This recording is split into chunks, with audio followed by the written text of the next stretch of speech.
Hi guys and welcome back to the channel Deepak Yadav Education. Welcome to the daily Hindu news and editorial analysis of 6th of May 2022. तो guys आज है तारीख 6 मई 2022 और है Friday. देखेंगे आज के द हिंदू कंप्लीट न्यूज़पेपर को। द हिंदू कंप्लीट न्यूज़पेपर को एनालाइज करेंगे, बट लेक्चर में आगे बढ़ने से पहले अगर आप लोग को इस लेक्चर का पीडीएफ चाहिए तो क्या करना है, सबसे पहले डाउनलोड करना है टेलीग्राम और फिर जाकर सर्च बॉक्स में टाइप करना है Deepak Yadav education. As you can see guys आप लोगों को ये वाला चैनल मिल जाएगा, इस पर क्लिक करना और जाकर इस चैनल को ज्वाइन कर लेना। देखो, अगर आप लोगों को इस तरीके से ये चैनल नहीं मिलता है तो नीचे डिस्क्रिप्शन बॉक्स में आप सभी लोगों को पीडीएफ लिंक के नाम से एक लिंक मिल जाएगा। जैसे आप लोग उस पर क्लिक करोगे ये चैनल ऑटोमेटिकली ओपन हो जाएगा, इसको जाकर ज्वाइन कर लेना। ज्वाइन करने से फ़ायदा क्या होगा, यहाँ पर आप लोगों को डेली बेसिस पर लेक्चर का पीडीएफ मिल जाता है, डेली करंट अफेयर के वीडियो का पीडीएफ मिल जाता है और डेली बहुत सारे डिजिटल नोट्स मिल जाते हैं। नाउ बढ़ते हैं आगे बढ़ने से पहले हमेशा की तरह हम लोग अपने लेक्चर को एक मैप के क्वेश्चन के साथ स्टार्ट करेंगे। तो आज आप सभी लोगों को मैप में जाकर देखना है पर्शियन गल्फ को कहाँ पर है ये एग्जैक्टली लोकेटेड, अच्छे से मैप में देखना है। देन उसके बाद आकर नीचे कमेंट सेक्शन में टाइप करना, जिससे कि आप लोग इसको लंबे समय तक याद रख पाओगे। साथ ही साथ एक क्वेश्चन सॉल्व करेंगे जो कि यूपीएससी प्रीवियस ईयर साल 2014 के प्रीलिम्स में पूछा गया था। डेली बेसिस पर हम लोग यहाँ पर एक प्रीवियस ईयर क्वेश्चन को भी सॉल्व करते हैं। क्वेश्चन के अंदर बोला गया जो नेशनल मोटो ऑफ इंडिया है दैट इज सत्यमेव जयते, इसको हमारे एम्बलम के नीचे लिखा गया है, उसको इंस्क्राइब किया गया है। नाउ ये जो यहाँ पे सत्यमेव जयते है इसको कहाँ से लिया गया ये आप लोग को बताना है। ऑप्शन ए कथा उपनिषद, ऑप्शन बी चंदोग्या उपनिषद, ऑप्शन सी ऐतरेय उपनिषद या फिर ऑप्शन डी मुंडका उपनिषद। तो इसका सही आंसर आप सभी लोगों को नीचे कमेंट सेक्शन में देना है। एटलीस्ट सभी को इसमें पार्टिसिपेट करना है, जैसे मैं आप लोगों से डेली बेसिस पर बोलता हूँ। बाय द वे इसका जो करेक्ट आंसर है वो मैंने आपको टेलीग्राम पर प्रोवाइड करवा दिया है, वहाँ से भी चेकआउट कर सकते हो। अदरवाइज़ वहाँ पर आंसर नहीं मिलता है तो भी कोई परेशान होने की ज़रूरत नहीं है। वीडियो के लास्ट में मैं आपके साथ इसके करेक्ट आंसर का डिस्कशन करूँगा। तो चलो शुरुआत करते हैं। यह है आज का सबसे पहला आर्टिकल जो कि पेज नंबर 1 के ऊपर मैंशनड है। यहाँ पर इस आर्टिकल में कोई भी ऐसी इन्फॉर्मेशन नहीं है जो कि एग्ज़ाम के पॉइंट ऑफ व्यू से रिलेवेंट हो। यहाँ पे डायरेक्टली बात की गई है कोविड-19 की वजह से कितनी डेथ हुई हैं। अब इसको लेकर WHO ने एक डेटा दिया है। WHO ने यहाँ पर बोला 2020-21 के अंदर लगभग जो डेथ हुई है कोविड-19 की वजह से वो 4.7 मिलियन के आसपास आपको देखने को मिल जाएंगी। 4.7 मिलियन कह लो या फिर इसको 47 लाख के आसपास यहाँ पर कह सकते हो। हालांकि WHO ने यह भी बोला कि जो इंडिया की सरकार का खुद का जो डेटा है वो यहाँ पे बहुत कम है। जो गवर्नमेंट का ऑफिशियल डेटा है वो यहाँ पर बोलता है कि 5.2 लाख के आसपास डेथ हुई हैं। तो WHO ये बोलता है कि गवर्नमेंट ऑफिशियल डेटा से अगर हम लोग कंपेयर करें अपने डेटा को तो हमारा वाला डेटा लगभग 10 गुना ज़्यादा आपको देखने को मिल जाएगा। तो इनफैक्ट जैसे मैंने बोला कि इस आर्टिकल में कुछ भी ऐसा इंपॉर्टेंट देखने को मिलेगा नहीं। फिर एक यहाँ पर चार्ट दिया गया है जिसके अंदर मेंशन किया गया इंडिया, रशिया, इंडोनेशिया कितनी कितनी डेथ हुई है कोविड-19 की वजह से मिलियंस के अंदर, वो सारी इन्फॉर्मेशन दी गई है। तो अगेन यहाँ पर मैं वही बात बोलूँगा, इस आर्टिकल को आप स्किप भी कर सकते हो। बट होता क्या है ना कि ये जो आर्टिकल्स हैं जो फ्रंट पेज पर आते हैं फिर एक दिन आते हैं, फिर उसके अगले दिन यहाँ पर उसके ऊपर एडिटोरियल आ जाता है। इस वजह से मैंने आपको थोड़ी सी इन्फॉर्मेशन दी है ताकि आप लोग यहाँ पे इसके बारे में जान सको। कल कुछ आता है तो यहाँ पर उसको हम लोग स्किप भी कर सकें तो कोई प्रॉब्लम ना हो। क्लियर हुआ? आगे चलते हैं अगले आर्टिकल पर। नेक्स्ट आर्टिकल बहुत इंपॉर्टेंट होने वाला है हमारे एग्जामिनेशन के पॉइंट ऑफ व्यू से। इस आर्टिकल को पिछले 3-4 दिनों से बहुत ज़्यादा कवरेज मिला है। यहाँ पे चर्चा की गई है सेडिशन लॉ के बारे में। इनफैक्ट आज के मॉर्निंग के डेली करंट अफेयर के वीडियो में भी मैंने आपके साथ सेडिशन लॉ के बारे में डिस्कशन किया है, यानी जो देशद्रोह का कानून है ये कहाँ पर स्टैंड करता है। अब इसका कुछ बेसिक समझते हैं आखिरकार ये चर्चा में क्यों है। क्योंकि सुप्रीम कोर्ट के अंदर पिटीशन डाली गई इस सेडिशन लॉ को लेकर। पिटीशन ये डाली गई कि भाई यहाँ पर ये जो लॉ है इसको हटा देना चाहिए, इसका कोई प्रॉपर यूज़ हो भी नहीं रहा है। और रिसेंटली हमने ये भी देखा था कि जो सुप्रीम कोर्ट के चीफ जस्टिस ऑफ इंडिया या फिर जो हमारे चीफ जस्टिस ऑफ इंडिया हैं, इन्होंने यहाँ पर ये भी बोल दिया था कि देखो बिल्कुल जो सेडिशन लॉ है ये अंग्रेज़ों के टाइम का है और आज तक हम लोग इसको यूज़ कर रहे हैं। इनफैक्ट यहाँ पे इस सेडिशन के लॉ का इस्तेमाल किया गया महात्मा गांधी जी के अगेंस्ट में, ठीक है, उसके बाद लोकमान्य तिलक जी के अगेंस्ट में और भी बहुत सारे फ्रीडम फाइटर के अगेंस्ट में इस सेडिशन के चार्जेस का इस्तेमाल किया गया था। फिर देश आज़ाद हुआ, उसके बाद तक हम लोग इन सेडिशन के लॉ को लेकर चल रहे हैं, तो हटा देना चाहिए इनको। अब इसी चीज़ को देखते हुए सुप्रीम कोर्ट ने सरकार से लिखित में मांगा है कि आप बताओ कि यहाँ पे क्या करना है सेडिशन लॉ को लेकर। तो सरकार ने थोड़ा सा टाइम मांगा है कि हम थोड़े टाइम बाद आपको यहाँ पर कुछ इन्फॉर्मेशन देंगे, अभी हम लोग कुछ नहीं बोल सकते इस सेडिशन के लॉ को लेकर। क्लियर हुआ? अब यही मुद्दा यहाँ पर चल रहा है पिछले कुछ दिनों से। और अब क्या होने वाला है 10 मई को, यानी कि जो आने वाली 10 मई है, आज हमारी 6 मई हो गई, तो 4 दिन बाद इस मुद्दे को सही से वापस से देखा जाएगा, इसकी सुनवाई होने वाली है। तो अगेन अभी तो चर्चा में है, आने वाले टाइम पर ये फिर से चर्चा में आने वाला है। तो पहले तो हम लोग समझ लेते हैं आखिरकार ये सेडिशन है क्या, क्योंकि अगर ये नहीं समझा तो पूरा आर्टिकल बेकार है ना। तो हमारे एग्जामिनेशन के पॉइंट ऑफ व्यू से भी जो इंपॉर्टेंट चीज़ है इस पूरे आर्टिकल के अंदर, ये अपने आप में जो एक वर्ड है ना, ये है सेडिशन। तो इसको समझते हैं, थोड़ा सा इसका बैकग्राउंड समझते हैं, पूरा का पूरा 360 डिग्री के अंदर इस एनालिसिस को कवर करेंगे। इस आर्टिकल को आप लोग रिलेट कर सकते हो जीएस पेपर 2 से। जीएस पेपर 2 के अंदर जो हमारा सिलेबस है उसमें कुछ पॉइंट्स हैं, जैसे कि issues arising out of design, implementation of policies, government policy, intervention, fundamental rights. तो इन सभी टॉपिक्स आप लोग रिलेट कर पाओगे। सेडिशन लॉ के हिस्टोरिकल बैकग्राउंड के बारे में चर्चा करें तो सबसे पहली चीज़, इस लॉ को लाया गया था 17th सेंचुरी के अंदर इंग्लैंड के अंदर। और यहाँ पे उस समय क्या हो रहा था, उस समय यहाँ पर इनका मानना ये था कि जो सरकार है, सरकार के अगेंस्ट में अगर कोई बोलता है तो उसके लिए यहाँ पर कुछ ना कुछ होना चाहिए, ठीक है। तो सरकार के अगेंस्ट में यहाँ पर कोई अपने बैड ओपिनियंस रखता है तो उसको ट्रीट करने के लिए इस सेडिशन लॉ को लेकर आया गया। तो मतलब उस समय पर इन अंग्रेज़ों का मानना ये था कि भाई सरकार के अगेंस्ट में हमेशा ही गुड ओपिनियंस होने चाहिए, अगर कोई बैड ओपिनियन होता है तो वो सरकार के लिए काफ़ी बड़ा खतरा हो सकता है, ऐसा यहाँ पर इनका मानना रहा। फिर उसके बाद इस लॉ के ऊपर काम किया गया। इस लॉ को ओरिजिनली ड्राफ्ट किया गया 1837 में, हम लोग ओरिजिनल तरीके से लेकर आए बाय थॉमस मैकले। तो थॉमस मैकले ने यहाँ पर एक काम किया, जो कि एक ब्रिटिश हिस्टोरियन पॉलिटिशियन थे। और फिर उसके बाद यहाँ पर आप देख पाओगे होता क्या है, हमारा आईपीसी आता है, इंडियन पिनल कोड। आईपीसी को लाया जाता है 1860 के अंदर। आपको पता होगा आईपीसी और सीआरपीसी क्या है। आईपीसी और सीआरपीसी दोनों यहाँ पर क्राइम को लेकर चर्चा करते हैं, यानी कि किसी ने अगर क्राइम किया है, किसी ने यहाँ पर अपराध किया है, तो उस क्राइम को डिफाइन करने के लिए आईपीसी को बनाया गया, प्लस उसकी सज़ा कैसे होगी, प्लस उसके अंदर क्या क्या प्रोसीजर हो सकता है, उसके लिए सीआरपीसी को बनाया गया था।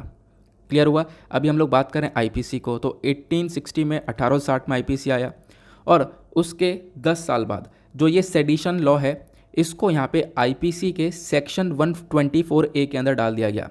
तो आज के टाइम पर सबसे पहली इंपॉर्टेंट चीज़ ध्यान रखने के लिए, सेडिशन लॉ कहाँ पर मेंशन देखने को मिलेगा, आईपीसी में सेक्शन 124A के अंदर सेडिशन लॉ लाया गया है। और ये इस सेक्शन के अंदर किसने डाला था, तो यहाँ पर इस सेक्शन के अंदर इंट्रोड्यूस किया गया था सर जेम्स स्टीफन के थ्रू, एक अमेंडमेंट के माध्यम से इसको इंसर्ट कर दिया गया था। नाउ ये जो सेडिशन लॉ है आज के टाइम पर कहाँ पे स्टैंड करता है, तो करंट टाइम पर भी आप देख पाओगे इंडियन पिनल कोड के अंदर सेक्शन 124A में आपको ये सेडिशन लॉ के चार्जेस देखने को मिल जाएंगे। अब ये सेक्शन 124A स्पेसिफिकली बोलता क्या है, इसको भी देख लेते हैं। ये बेसिकली डिफाइन करता है कि जो सेडिशन है वो एक क्राइम है जब एक व्यक्ति बोलकर, लिखकर और उसके बाद यहाँ पर अपना साइन कर कर या विजिबल रिप्रेजेंटेशन देकर या फिर किसी और तरीके से सरकार के अगेंस्ट में डिसअफेक्शन या सरकार के अगेंस्ट में हैट्रेड फैलाता है या सरकार के प्रति डिसलॉयल्टी दिखाता है या सरकार के प्रति यहाँ पे दुश्मनी फैलाता है। इन वर्ड्स के ऊपर ध्यान रखना जो भी मैंने बताए हैं। तो अगर ये काम करता है सरकार के अगेंस्ट में तो उस व्यक्ति के ऊपर ये सेडिशन के चार्जेस लगाए जा सकते हैं। ये हमारे सेक्शन 124 के अंदर मैंशनड है, खासकर 124A। अब एक क्वेश्चन यहाँ पे दिमाग में आएगा, मान लो किसी के ऊपर ये सेडिशन के चार्जेस लग गए तो उसको क्या पनिशमेंट मिल सकती है। सबसे पहली चीज़ तो एक नॉन बेलेबल ऑफेंस है। बेल क्या होती है आपको पता होगा, कल ही मैंने आपके साथ डिटेल में डिस्कस किया है ना। तो यहाँ पर क्या है, ये एक ऐसा क्राइम है कि मान लो किसी के ऊपर इसके चार्जेस लगे तो उसको बेल नहीं दी जाएगी। और साथ ही साथ जो पनिशमेंट है वो 3 साल का हो सकता है, 3 साल को बढ़ाकर उम्र कैद तक की सज़ा मिल सकती है, प्लस सज़ा के साथ साथ यहाँ पर फाइन भी चार्ज किया जा सकता है। उसके साथ साथ यहाँ पर अगर उस व्यक्ति के ऊपर सेडिशन के चार्जेस लगा दिए गए तो गवर्नमेंट जॉब से उसको दूर ही दूर रखा जाएगा, गवर्नमेंट जॉब के लिए यहाँ पर वो कभी भी एप्लीकेबल नहीं हो पाएगा। देन उसके बाद पासपोर्ट यहाँ पर उसको नहीं दिया जाएगा, मतलब उसको हमारी कंट्री में रहना होगा बिना पासपोर्ट के। साथ ही साथ कोर्ट जब जब बुलाएगा उस व्यक्ति को, कोर्ट के अंदर उसको हाजिर होना पड़ेगा। ये सारे यहाँ पर चीज़ें हो जाती हैं सेडिशन लॉ के अंदर में। अब क्वेश्चन ये है कि सब लोग यहाँ पर सेडिशन लॉ को हटाने के बारे में इतनी चर्चा क्यों कर रहे हैं। उसके पीछे काफ़ी सारे इश्यूज़ हम लोग को इस सेडिशन लॉ में नज़र आते हैं। दिक्कत क्या है, सबसे पहली दिक्कत रेलिक ऑफ कॉलोनियल एरा। इसका मतलब क्या है, ये एक तरीके से अंग्रेज़ों के अवशेष अभी भी बचे हुए हैं, यानी कि उस समय कॉलोनियल एरा के टाइम पर इस सेडिशन लॉ को लेकर आया गया था और आज तक यहाँ पे यूज़ कर रहे हैं। इनफैक्ट यहाँ पर ये मेंशन किया गया कि जो हमारे फ्रीडम मूवमेंट चलाए गए थे, जैसे लोकमान्य तिलक जी के थ्रू, महात्मा गांधी जी, जवाहरलाल नेहरू जी, भगत सिंह जी, ठीक है, इनफैक्ट इनके ऊपर भी यहाँ पर ये सेडिशन के चार्जेस लगाए गए थे ब्रिटिश रूल के टाइम पर। और आज के टाइम तक हम लोग इसका लगातार यूज़ कर रहे हैं।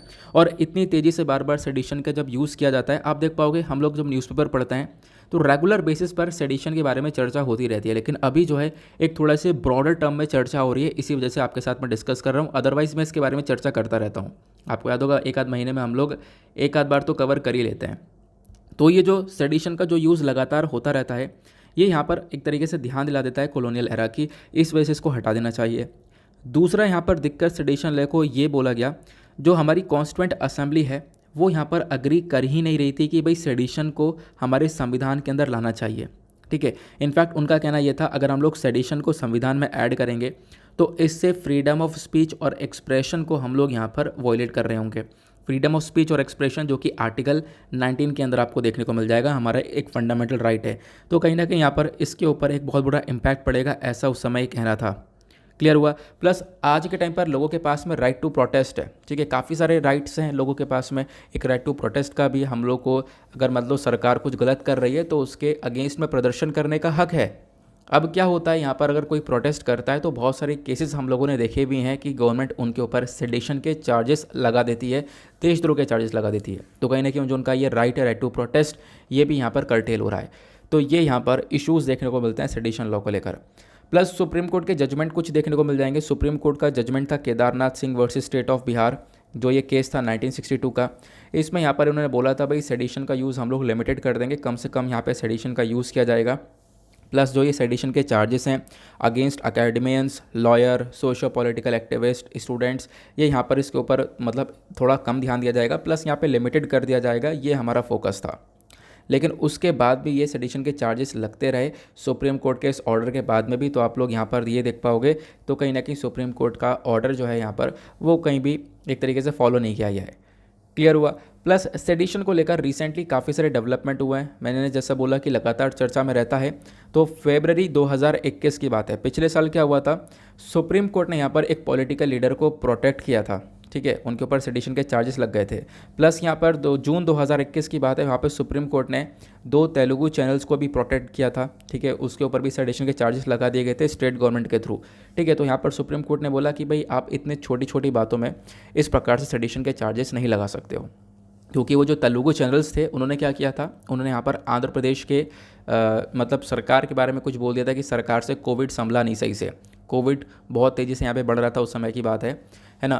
तो इसको लेकर सुप्रीम कोर्ट ने ये भी बोला भी था कि देखो यार जो जेन्युइन बात है वो है, इसके ऊपर आप लोग सेडिशन के लॉ नहीं लगा सकते हो। क्लियर हुआ। तो ये हमने पूरा आर्टिकल डिस्कस किया, सेडिशन के बारे में जान लिया, जो भी इंपॉर्टेंट बातें थी वो सारी आपको यहाँ पर पता चल चुकी हैं। आगे चलते हैं नेक्स्ट आर्टिकल पर, लेकिन उससे पहले जो वीडियो है उसको लाइक नहीं किया तो फटाफट कर देना। लाइक करके एक सपोर्ट मिलता है, तो आप लोग यहाँ पर इतना काम कर सकते हो। नेक्स्ट आर्टिकल पर आते हैं। अगला आर्टिकल आपको ये देखने को मिलेगा, एक इंपॉर्टेंट आर्टिकल है अगेन एग्जामिनेशन के पॉइंट ऑफ व्यू से। इस आर्टिकल को आप लोग जीएस पेपर 2 इंटरनेशनल रिलेशन से रिलेट कर पाओगे। देखो अभी आपको पता होगा जो हमारे पीएम मोदी हैं वो अलग अलग कंट्रीज़ के विजिट पर गए। ठीक है, अब अलग अलग कंट्रीज़ के विजिट पर डेनमार्क के साथ में डिस्कशन हुआ है। उसके साथ साथ आते आते यहाँ पे फ्रांस के अंदर भी जो फ्रेंच प्रेसिडेंट है इमैनुअल मैक्रो, उनके साथ भी चर्चा की गई है। तो हमारे पीएम मोदी और साथ साथ यहाँ पे मैक्रो के बीच में डिस्कशन हुआ। इन्होंने यहाँ पर पूरी तरह से एग्रीमेंट कर लिया है कि हम लोग अपने रिलेशंस को और ज़्यादा एक्सपेंड करेंगे। एक तरीके से इसको लेकर अग्री कर चुके हैं ये दोनों। अब पीएम मोदी और फ्रेंच प्रेसिडेंट इमैनुअल मैक्रों दोनों के बीच में यहाँ पर डिस्कशन होता है, और वो जो डिस्कशन है वो काफ़ी सारे मुद्दों को लेकर हुआ। देखो जो दुनिया भर में इश्यूज़ चल रहे हैं, और सबसे बड़ा इशू यहाँ पे जो रशिया यूक्रेन का वॉर है उसको लेकर यहाँ पे चर्चा की गई है दोनों लीडर्स के बीच में, ऐसा मेंशन किया गया। फिर साथ ही साथ यहाँ पर दोनों कंट्रीज़ का मेजर फोकस है कि हम लोग अपनी स्ट्रैटेजिक पार्टनरशिप को और कैसे ज़्यादा मजबूत कर सकते हैं। और मैंने जैसा बोला कि अभी क्या हुआ, यूरोपियन के टूर पर गए थे, मतलब पूरे यूरोप के टूर पर गए, बहुत सारे कंट्रीज़ के साथ में डिस्कशन किया हमारे पीएम मोदी ने। फिर साथ साथ यहाँ पर अभी फ्रांस के साथ भी चर्चा की गई है। फिर यहाँ पे बोला कि फ्रांस के साथ हम लोग अग्री कर चुके हैं कि दोनों कंट्रीज़ मिलकर काम करेंगे कि जो स्टूडेंट्स हैं उनकी मोबिलिटी को इंक्रीज़ किया जा सके, स्टूडेंट बहुत आराम से फ्रांस जा सके, फ्रांस से इंडिया आ सकें। स्टूडेंट्स हो गए, ग्रेजुएट हो गए, प्रोफेशनल्स, स्किल्ड वर्कर्स। ठीक है, तो इनको हम लोग आराम से इनको एक मोबिलिटी प्रोवाइड करवाएं, ये लोग आराम से ट्रैवल कर पाएँ इन कंट्रीज़ के बीच में। साथ ही साथ यहाँ पर फोकस ये भी है कि जो इर्रेगुलर माइग्रेशन है, ठीक है, यहाँ पर बहुत सारे जो माइग्रेंट्स होते हैं इर्रेगुलर तरीके से माइग्रेट करते हैं कंट्री से, एक कंट्री से दूसरे कंट्री में, ठीक है, उसको कॉम्बैट किया जाएगा, उसको यहाँ पर टैकल किया जाएगा। तो इसके लिए भी यहाँ पर दोनों कंट्रीज़ ने डिस्कशन किया है। तो ये यहाँ पर फ्रांस और हमारे इंडिया के बीच में चर्चा हुई है। अब देख पाओगे आर्टिकल बस इतना सही था, लेकिन इस आर्टिकल में कुछ इंपॉर्टेंट चीज़ें हैं जो कि अलग से मैं आप लोगों को बताऊंगा इंडिया और फ्रांस के रिलेशंस के बारे में, कि इन दोनों कंट्रीज़ के रिलेशंस कहाँ पर स्टैंड करते हैं। क्योंकि आप जब भी पढ़ोगे, कोई सी बुक से भी पढ़ोगे, ठीक है, तो वहाँ पे इंडिया फ्रांस के जब रिलेशंस पढ़ोगे तो वहाँ पे आपको ये सारे पॉइंट्स नज़र आएंगे। सबसे पहला पॉइंट देखो, जो फ्रांस है, फ्रांस एक ऐसी पहली कंट्री बना था जिसने भारत के साथ में एक स्ट्रेटेजिक पार्टनरशिप को साइन किया कोल्ड वॉर के बाद में। तो कोल्ड वॉर के बाद में फ्रांस ऐसा पहला देश बनकर आया। ये जनवरी 1998 की बात है। फिर साथ साथ यहाँ पे बोला गया फ्रांस यहाँ पर कुछ कंट्रीज़ में से ही यहाँ पर एक ऐसी कंट्री था जिसने भारत को सपोर्ट किया जब भारत ने अपने न्यूक्लियर वेपन की टेस्टिंग करी थी 1998 में। जब भारत ने 1998 में इस न्यूक्लियर वेपन की टेस्टिंग की तो बहुत सारे देश, मतलब इनफैक्ट दुनिया जो है हमारे अगेंस्ट में खड़ी हो चुकी थी, तो बहुत कम ही देश थे जो कि सपोर्ट में आए। उस समय फ्रांस भी यहाँ पर कोई उन्हीं कंट्रीज़ में था जिसने यहाँ पर इंडिया को सपोर्ट किया। फिर साथ ही साथ आज के टाइम पे बात करें तो फ्रांस अगेन इंडिया का एक रिलायबल पार्टनर है। बहुत सारे मुद्दों पर यहाँ पे फ्रांस सपोर्ट करता है, खासकर जो टेररिज्म है उस पर फ्रांस इंडिया को सपोर्ट करता है, और साथ ही साथ जो कश्मीर वाला मुद्दा है वहाँ पर भी फ्रांस हम लोग को सपोर्ट करता है। फिर बात करें दोनों कंट्रीज़ के डिफेंस कोऑपरेशन के बारे में, तो दोनों कंट्रीज़ के बीच में काफ़ी सारे डिस्कशन होते हैं, अलग अलग डायलॉग होता है, मिनिस्ट्रियल लेवल पर बातचीत भी होती है। अब एक इंपॉर्टेंट पॉइंट आता है, देखो जब भी किसी कंट्री के रिलेशंस को पढ़ रहे हो तो डिफेंस कोऑपरेशन बहुत इंपॉर्टेंट होता है, उसके ऊपर थोड़ा जोर देके पढ़ा करो। यहाँ पर अगर हम लोग बात करें इंडिया और फ्रांस के बीच में, तो इन दोनों कंट्रीज़ के बीच में अलग अलग अभ्यास होते हैं, अलग अलग एक्सरसाइज होती हैं। ये आप देख पाओगे, ये 3 अभ्यास होता है। दोनों कंट्रीज़ के आर्मी के बीच में होती है एक्सरसाइज शक्ति, दोनों कंट्रीज़ के नेवी के बीच में एक्सरसाइज वरुण, और दोनों कंट्रीज़ के एयरफोर्स के बीच में एक्सरसाइज गरुण। ठीक है, तो ये यहाँ पर ध्यान रख सकते हो। फिर उसके बाद फ्रांस इसलिए भी इंपॉर्टेंट है क्योंकि फ्रांस से हम लोगों ने बहुत सारे डिफेंस इक्विपमेंट परचेज़ किए हैं। सबमरीन्स हम लोग फ्रांस से बनवा रहे हैं। अभी रिसेंटली फिर से ये मुद्दा चर्चा में आ चुका है। इनफैक्ट आज का जो मॉर्निंग का करंट अफेयर है ना, वो प्लीज़ जाकर देख लेना। उसमें मैंने एक इशू और डिस्कस किया है कि फ्रांस ने जो AIP टेक्नोलॉजी है वो हमें देने से मना कर दिया है। वो पूरा ओवरऑल एनालिसिस किया, तो आप लोग जाकर उसको एक बार गो थ्रू कर सकते हो। तो यहाँ पे आप देख पाओगे जो इंडियन एयरफोर्स है उसने फ्रांस के जो Rafale multi role combat aircraft है वो इंडक्ट कर रखे हैं, तो इसलिए भी फ्रांस इंपॉर्टेंट है। फ्रांस ने हम लोग को बहुत सारी सबमरीन्स, स्कॉर्पियन सबमरीन्स प्रोवाइड करवाई हैं। हमने फ्रांस के साथ में P75I प्रोजेक्ट को कर रखा है, जहाँ पे हम लोग काफ़ी सारी सबमरीन्स को फ्रांस के साथ मिलकर बना भी रहे हैं। 4 सबमरीन्स तैयार हो भी चुकी हैं, 2 सबमरीन 2023 तक तैयार हो जाएंगी। तो ये सारे यहाँ पर सपोर्ट फ्रांस की साइड से मिल रहा है हम लोग को। फिर दोनों कंट्रीज़ के बीच में बायलैटरल ट्रेड और इकोनॉमिक रिलेशंस की जब बात आती है तो उसके लिए कमेटी है, India France administrative economic and trade affair committee. अब जो ये कमेटी है इसका मेजर मकसद यहाँ पर यह है कि अगेन एक फ्रेमवर्क, एक रूल्स एंड रेगुलेशंस को लेकर आया जाए, जहाँ पे दोनों कंट्रीज़ के जो बायलैटरल ट्रेड है, व्यापार है, इन्वेस्टमेंट है, उसको स्पीडअप किया जाए और उसको प्रमोट किया जाए। प्लस दोनों कंट्रीज़ के कुछ एजेंडा हैं, क्लाइमेट चेंज के ऊपर दोनों का एक बेहतरीन तरीके से फोकस है, plus biodiversity, renewable energy, terrorism, cyber security और डिजिटल टेक्नोलॉजी। ये कुछ ऐसे पॉइंट्स हैं जहाँ पर दोनों कंट्रीज़ मिलकर रेगुलर बेसिस पर काम कर रहे हैं, तो ध्यान रख सकते हो। साथ ही साथ आपको पता होगा इंटरनेशनल सोलर अलायंस, ठीक है, एक ऐसा ग्रुप जो इसका हेडक्वार्टर आपको गुरुग्राम में देखने को मिलेगा इंडिया के अंदर में। तो इस ग्रुप को ही यहाँ पर इंडिया और फ्रांस ने मिलकर बनाया था। हमने फोकस ये किया था कि हम लोग किस प्रकार से क्लाइमेट चेंज को टैकल कर पाएंगे, जो पोल्यूशन आज के टाइम पर हो रहा है उसको हम लोग जल्द से जल्द टैकल कर पाएँ, वो उसके ऊपर हमारा मेजर फोकस था। क्लियर हुआ? तो ये हुआ हमारे ओवरऑल आर्टिकल का 360 डिग्री के अंदर एनालिसिस। सारी इन्फॉर्मेशन आपको मिल चुकी है। आगे चलते हैं नेक्स्ट आर्टिकल पर। नाउ नेक्स्ट पेज पर आपको ये आर्टिकल देखने को मिलेगा, एक और बहुत इंपॉर्टेंट आर्टिकल एग्जामिनेशन के पॉइंट ऑफ व्यू से। यहाँ पे बात की गई है जिंजर प्राइसेस के बारे में। अभी हमने देखा कि नींबू के दाम काफ़ी बढ़ गए, तेल के दाम काफ़ी बढ़ गए, ये हम लोग सुन रहे थे। बट यहाँ पे बात की गई है जो जिंजर प्राइसेस है इसके बारे में। तो जिंजर के प्राइसेस, आप जो अदरक है हमारी, उसके प्राइसेस डाउन जाते हुए नज़र आ रहे हैं। ठीक है, ये यहाँ पर बोला गया। अब जिंजर के दामों की वजह से यहाँ पे बहुत सारे जो फार्मर्स हैं आज के टाइम पर वो काफ़ी परेशानी में नज़र आ रहे हैं।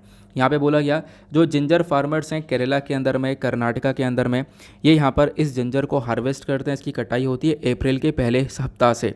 लेकिन यहाँ पर आप देख पाओगे ये यहाँ पर मई चल रहा है, मई के टाइम पर भी यहाँ पे प्रॉपर काम नहीं किया गया है, ऐसा यहाँ पे बोला गया। क्योंकि यहाँ पे बोला यह जा रहा है कि भाई जिंजर के प्राइसेस काफ़ी डाउन है, इससे हम लोग को ज़्यादा पैसा मिलेगा नहीं।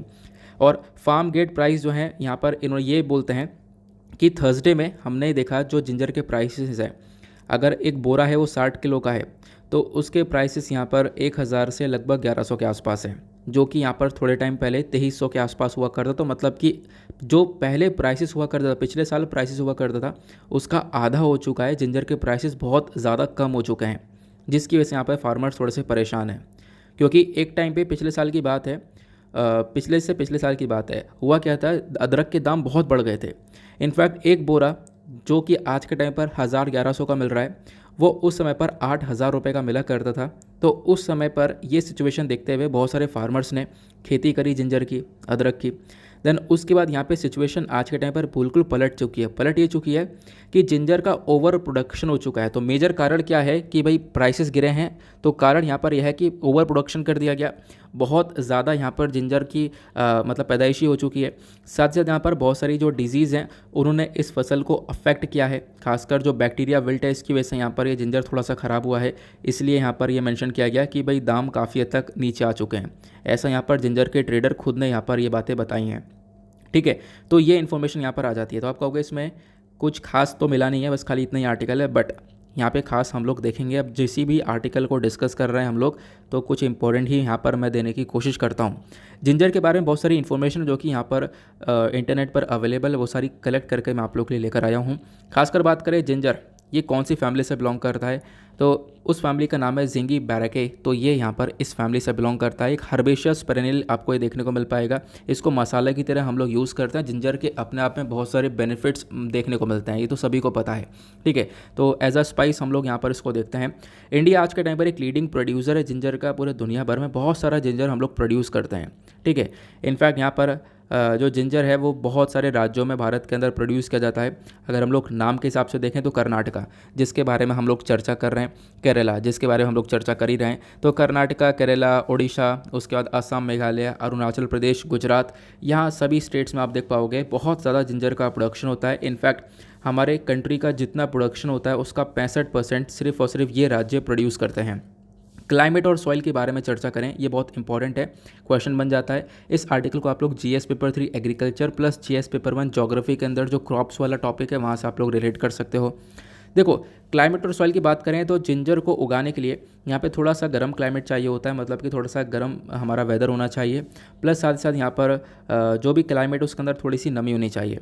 इसका कल्टीवेशन जो सी लेवल है उससे लगभग 1500 मीटर ऊंचाई पर आपको देखने को मिलेगा। तो यहाँ पर उस जगह पर हम लोग ये कल्टीवेशन करते हैं। प्लस जिंजर को उगा सकते हैं बारिश के टाइम पे भी और इरिगेशन कंडीशंस में भी। जो ये कल्टीवेशन है जिंजर का, ये यहाँ पर एक मेजर इंपॉर्टेंट रोल प्ले करेगा। देखो, यहाँ पर एक मॉडरेट रेनफॉल की आवश्यकता हो जाती है। ठीक है, थोड़ी सी बारिश, और उसके साथ साथ यहाँ पर बोला गया थोड़ी सी बारिश के साथ साथ हम लोग को थोड़ा सा ड्राई वेदर भी चाहिए होता है। यानी जब हम लोग इस फसल की कटाई करेंगे, इसकी हार्वेस्टिंग करेंगे, तो उससे एक महीना पहले हम लोग को थोड़ा सा सूखा वेदर चाहिए होता है, ये यहाँ पर मेंशन किया गया। ठीक है, तो ये कुछ यहाँ पे कंडीशंस है जिसके बेसिस पर हम लोग जिंजर को ग्रो कर सकते हैं। नाउ मैंने आपको बताया जिंजर कि ये एक स्पाइस, एक मसाला है, बट इसकी अलग अलग प्रजातियाँ देखने को मिलती हैं। जैसे कि एक होता है जीनस जिंजिबर, इसकी जो प्रजातियों लगभग 141 के आसपास इसकी प्रजातियाँ देखने को मिल जाएंगी। मतलब अदरक जो है हमारा, उसके 141 के आसपास स्पीशीज़ हैं, और वो 141 स्पीशी हमारे एशिया, ऑस्ट्रेलिया, साउथ पैसिफिक और साउथ ईस्ट एशिया के अंदर पाई जाती हैं। प्लस 20 से ज़्यादा प्रजातियाँ भारत के अंदर, खासकर जो नॉर्थ ईस्टर्न वाला इंडिया है वहाँ पर पाई जाती हैं। उसके बाद यहाँ पर रिसेंटली काफ़ी सारी प्रजातियों को डिस्कवर किया गया है, वो यहाँ पर नाम दिए गए, इसको आप लोग पढ़ सकते हो। नाम मैं यहाँ पर नहीं पढ़ रहा हूँ क्योंकि नाम डायरेक्ट पढ़ना है, ये इन्फॉर्मेशन आपको दे दी गई है, ये आपको टेलीग्राम पर भी मिल जाएगी। नाउ बात करें कि टॉप जिंजर प्रोड्यूसिंग कंट्रीज़ के बारे में, तो देखो जो डेटा अवेलेबल है इंटरनेट पर वो 2013 का डेटा अवेलेबल है। 2013 का डेटा अवेलेबल था तो मैं जो यही मिला मैंने यहाँ पर ये लगा दिया। यहाँ पे अगर हम लोग बात करें टॉप जिंजर प्रोड्यूसिंग कंट्रीज़ के अंदर, तो 2013 के अंदर हमने देखा कि जिंजर को लगभग 2.1 बिलियन टन्स तक प्रोड्यूस किया गया था, जो ग्लोबल प्रोडक्शन हुआ था, जिसमें से इंडिया एक टॉप प्रोड्यूसिंग कंट्री था। दुनिया भर का जितना भी प्रोडक्शन था उसका 33% हम लोगों ने प्रोड्यूस किया था। उसके साथ साथ मेंशन किया गया चाइना सेकंड प्लेस पर था और नेपाल यहाँ पे थर्ड प्लेस पर था। ठीक है, ये यहाँ पर इन्फॉर्मेशन आपको मिल गई है। क्लियर हुआ? एक एक बात अच्छे से क्लियर हो रही है। आगे चलते हैं नेक्स्ट आर्टिकल की तरफ। नाउ एक और बहुत इंपॉर्टेंट आर्टिकल एग्जामिनेशन के पॉइंट ऑफ व्यू से, खासकर इस आर्टिकल को आप लोग अगेन जीएस पेपर 2 पॉलिटी से रिलेट कर पाओगे। बहुत सारी इन्फॉर्मेशन यहाँ पे डिस्कस करने के लिए। ठीक है, अब यहाँ पे मेंशन ये किया गया CAA यानी सिटीजनशिप अमेंडमेंट एक्ट। नाउ जो हमारे होम मिनिस्टर अमित शाह जी, इन्होंने ये बोला जो CAA ये था और है और आने वाले टाइम पर भी एक रियलिटी ही रहेगा। अब ये मुद्दा उठता कैसे, इसको समझते हैं। देखो हुआ क्या, जो वेस्ट बंगाल की चीफ मिनिस्टर है ममता बनर्जी, इन्होंने यहाँ पर थर्सडे में काफ़ी सारी इन्फॉर्मेशन दी है कि भाई जो CAA है हमें नहीं लगता इम्प्लीमेंट होगा, लागू होगा। ठीक है, इस चीज़ को लेकर यहाँ पे चर्चा की गई है। हालांकि यहाँ पर हुआ ये कि अभी जो तृणमूल कांग्रेस गवर्नमेंट है इसने यहाँ पर कंप्लीट किया है 1 साल पूरा का पूरा। यहाँ पर ये पूरा टाइम कंप्लीट हो चुका है स्टेट के अंदर में। तो उसके बेसिस पर हमारे होम मिनिस्टर अमित शाह जी ने यहाँ पर काफ़ी सारी बातें की हैं। तो वेस्ट बंगाल की जो चीफ मिनिस्टर है ममता बनर्जी, इन्होंने यहाँ पर बात ये रखी है कि भाई जो CAA है ये इम्प्लीमेंट वगैरह होगा नहीं, है ना। तो इस चीज़ को देखते हुए अमित शाह जी ने बोला कि देखो ऐसा र्यूमर नहीं फैलाना चाहिए। यहाँ पे जो CAA है ये एक रियलिटी थी, है और आगे भी इम्प्लीमेंट होने वाला है। बस जैसे जैसे ये कोविड-19 से हम लोग थोड़ा सा निकल कर आएँ। तो यहाँ पर आप देख पाओगे उन्होंने ये मेंशन किया कि भाई यहाँ पर जैसे हम लोग पेंडेमिक से ओवर होते हैं, पेंडेमिक यहाँ पे ख़त्म होता है, हम लोग CAA को इम्प्लीमेंट कर देंगे। ये यहाँ पर हमारे होम मिनिस्टर का स्टेटमेंट है। फिर उसके बाद आगे यहाँ पे कुछ पॉलिटिक्स के बारे में चर्चा की गई है, जो कि अगेन हमारे एग्जामिनेशन के पर्सपेक्टिव से इंपॉर्टेंट नहीं होगा। बट यहाँ पे आपको पता ही है CAA है क्या, है ना। नहीं पता है, चलो एक एक करके हम डिस्कस करते हैं। प्लस यहाँ पे क्या क्या इश्यूज़ देखने को मिल रहे हैं, CAA को लेकर क्या क्या मुद्दे उठाए जाते हैं, प्लस उसके रिस्पॉन्स में हमारे मिनिस्ट्री ऑफ होम अफेयर्स ने क्या बोला है। ये जो टॉपिक है ये भी बहुत ज़्यादा चर्चा में, इनफैक्ट 2019 में जब से अमेंडमेंट एक्ट के बारे में चर्चा की गई है तभी से लगातार यहाँ पे ये न्यूज़पेपर के अंदर कवर होता रहता है। तो आज इसको लेकर भी एक ओवरऑल एनालिसिस मिल जाएगा, लिख सकते हो जो भी इन्फॉर्मेशन आपको यहाँ पर मिलती है नीचे। तो ठीक है, तो यहाँ पे हम देख पाएंगे अभी रिसेंटली कुछ दिन पहले की बात है, हमारे मिनिस्ट्री ऑफ होम अफेयर्स ने यहाँ पर एक लेटेस्ट एनुअल रिपोर्ट के अंदर मेंशन किया कि भाई जो CAA है ये 2019 के अंदर जो सिटीजनशिप अमेंडमेंट एक्ट को लाया गया था, ये बेसिकली यहाँ पर एक सिंपल सा एक्ट है। ठीक है, अगर हम लोग बात करें तो ये किसी भारतीय की सिटीजनशिप को नहीं छीनेगा, किसी भारतीय की नागरिकता को नहीं छीनेगा, तो इससे डरने की क्या ज़रूरत है। ठीक है, यहाँ पर CAA है कि आखिरकार, तो इसके बारे में पहले हम लोग एक ओवरव्यू लेंगे। इस सिटीजनशिप अमेंडमेंट एक्ट का मेजर मकसद यहाँ पर यह है कि जो भी माइग्रेंट्स यानी जो बाहर से लोग आए हुए हैं, खासकर कौन कौन से, हिंदू, सिख, बुद्धिस्ट, जैन, पारसी और क्रिश्चियन कम्युनिटी वाले जो माइग्रेंट्स हैं, ये अफ़गानिस्तान, बांग्लादेश, पाकिस्तान से जो हमारे कंट्री के अंदर आए हैं, इनको हम लोग सिटीजनशिप देंगे। ठीक है, तो जो भी माइग्रेंट्स कौन कौन सी कम्युनिटी के, आपने ये पढ़ लिया, कौन कौन से देश से, अफगानिस्तान, बांग्लादेश, पाकिस्तान से अगर इंडिया के अंदर हैं तो उनको यहाँ पर सिटीजनशिप दी जाएगी। इसको लेकर यहाँ पर ये सिटीजनशिप अमेंडमेंट एक्ट बात करता है। नाउ इन कम्युनिटीज़ के अंदर आपको देखने को मिलेगा मुस्लिम कम्युनिटीज़ नहीं है ना। इसी चक्कर में यहाँ पर इस एक्ट का यहाँ पर काफ़ी क्रिटिसिज्म भी होता है कि यहाँ पर ये काफ़ी डिस्क्रिमिनेशन हो रहा है। ठीक है, मुस्लिम कम्युनिटी को यहाँ पर नहीं रखा गया है। क्लियर हुआ, तो ये आपने समझ लिया CAA क्या है।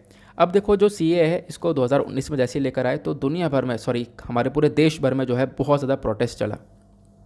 अब बात करते हैं कि लोगों का कहना क्या होता है कि CAA के रिगार्डिंग कंसर्न्स क्या हैं, टेंशन्स क्या हैं। फिर उसके बाद मैं आपको बताऊंगा कि हाँ मिनिस्ट्री ऑफ होम अफेयर्स ने क्लैरिफाई कितने बढ़िया से किया है कि हाँ भाई CAA है आखिरकार है क्या।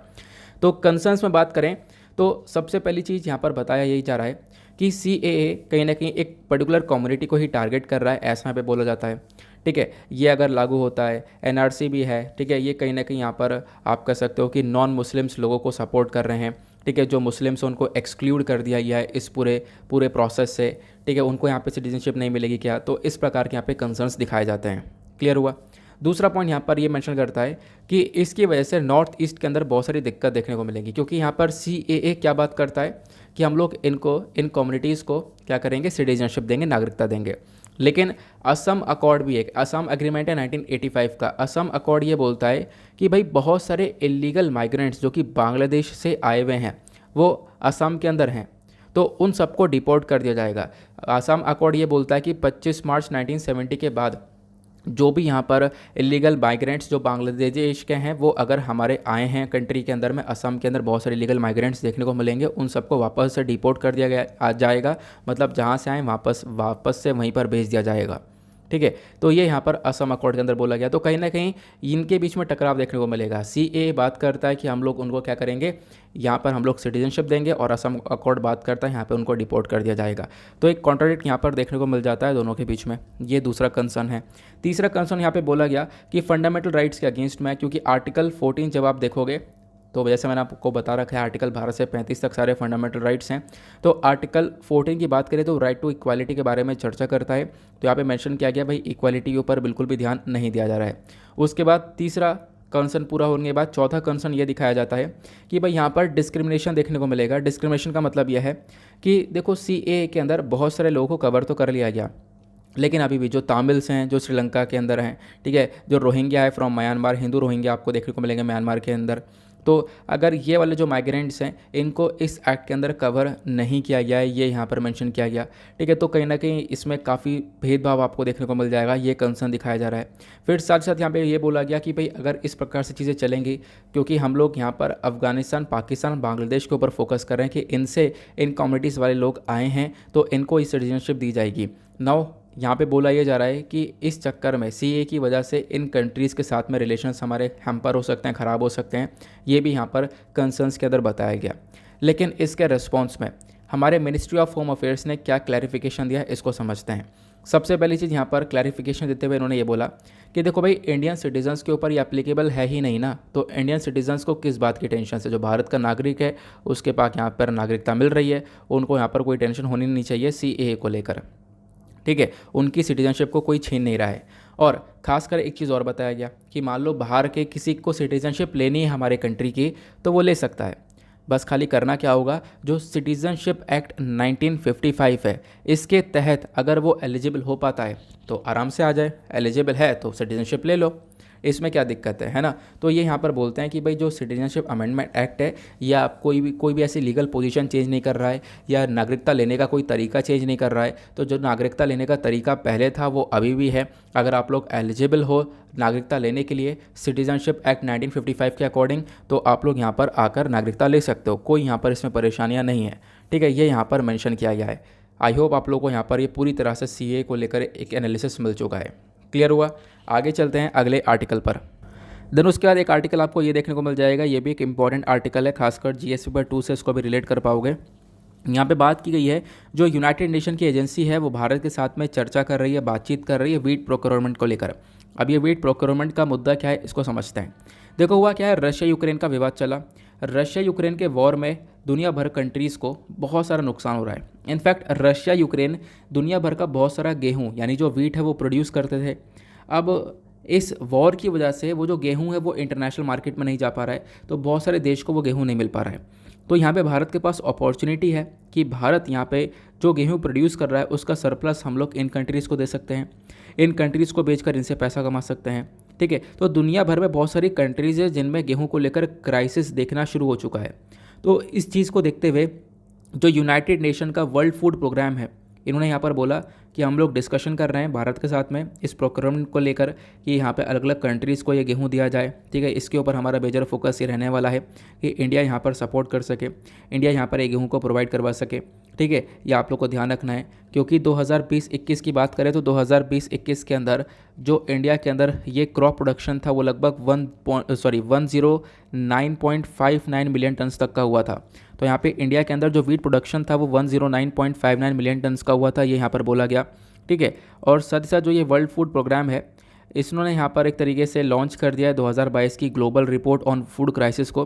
वेडनेसडे में इस रिपोर्ट को जारी किया गया है, जहाँ पे मेंशन किया गया भाई फूड एनर्जी क्राइसिस वगैरह चालू हो चुका है, तो इसके बेसिस पर हम लोग को क्या करना चाहिए, यह वीट का सपोर्ट देना चाहिए, जिसको लेकर भारत यहाँ पे सपोर्ट कर सकता है।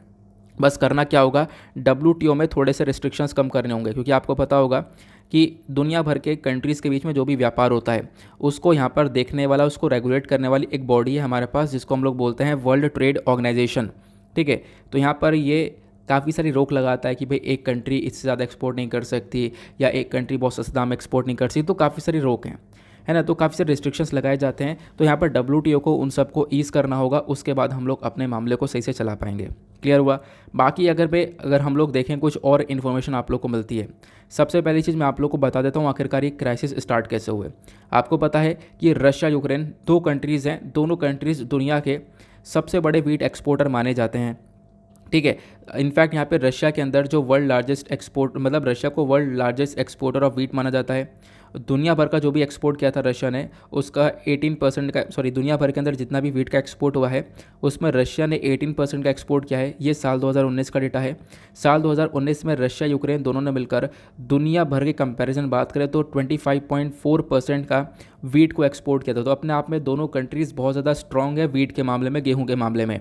और अगर हम लोग दुनिया भर में टॉप 5 कंट्रीज़ की बात करें, सबसे ज़्यादा जो वीट है वो कौन प्रोड्यूस और एक्सपोर्ट करता है, तो उसके अंदर रशिया, US, कनाडा, फ्रांस और यूक्रेन आपको देखने को मिल जाएगा। ये टॉप 5 कंट्रीज़ हैं जो कि सबसे ज़्यादा गेहूं को बनाकर बेचती हैं।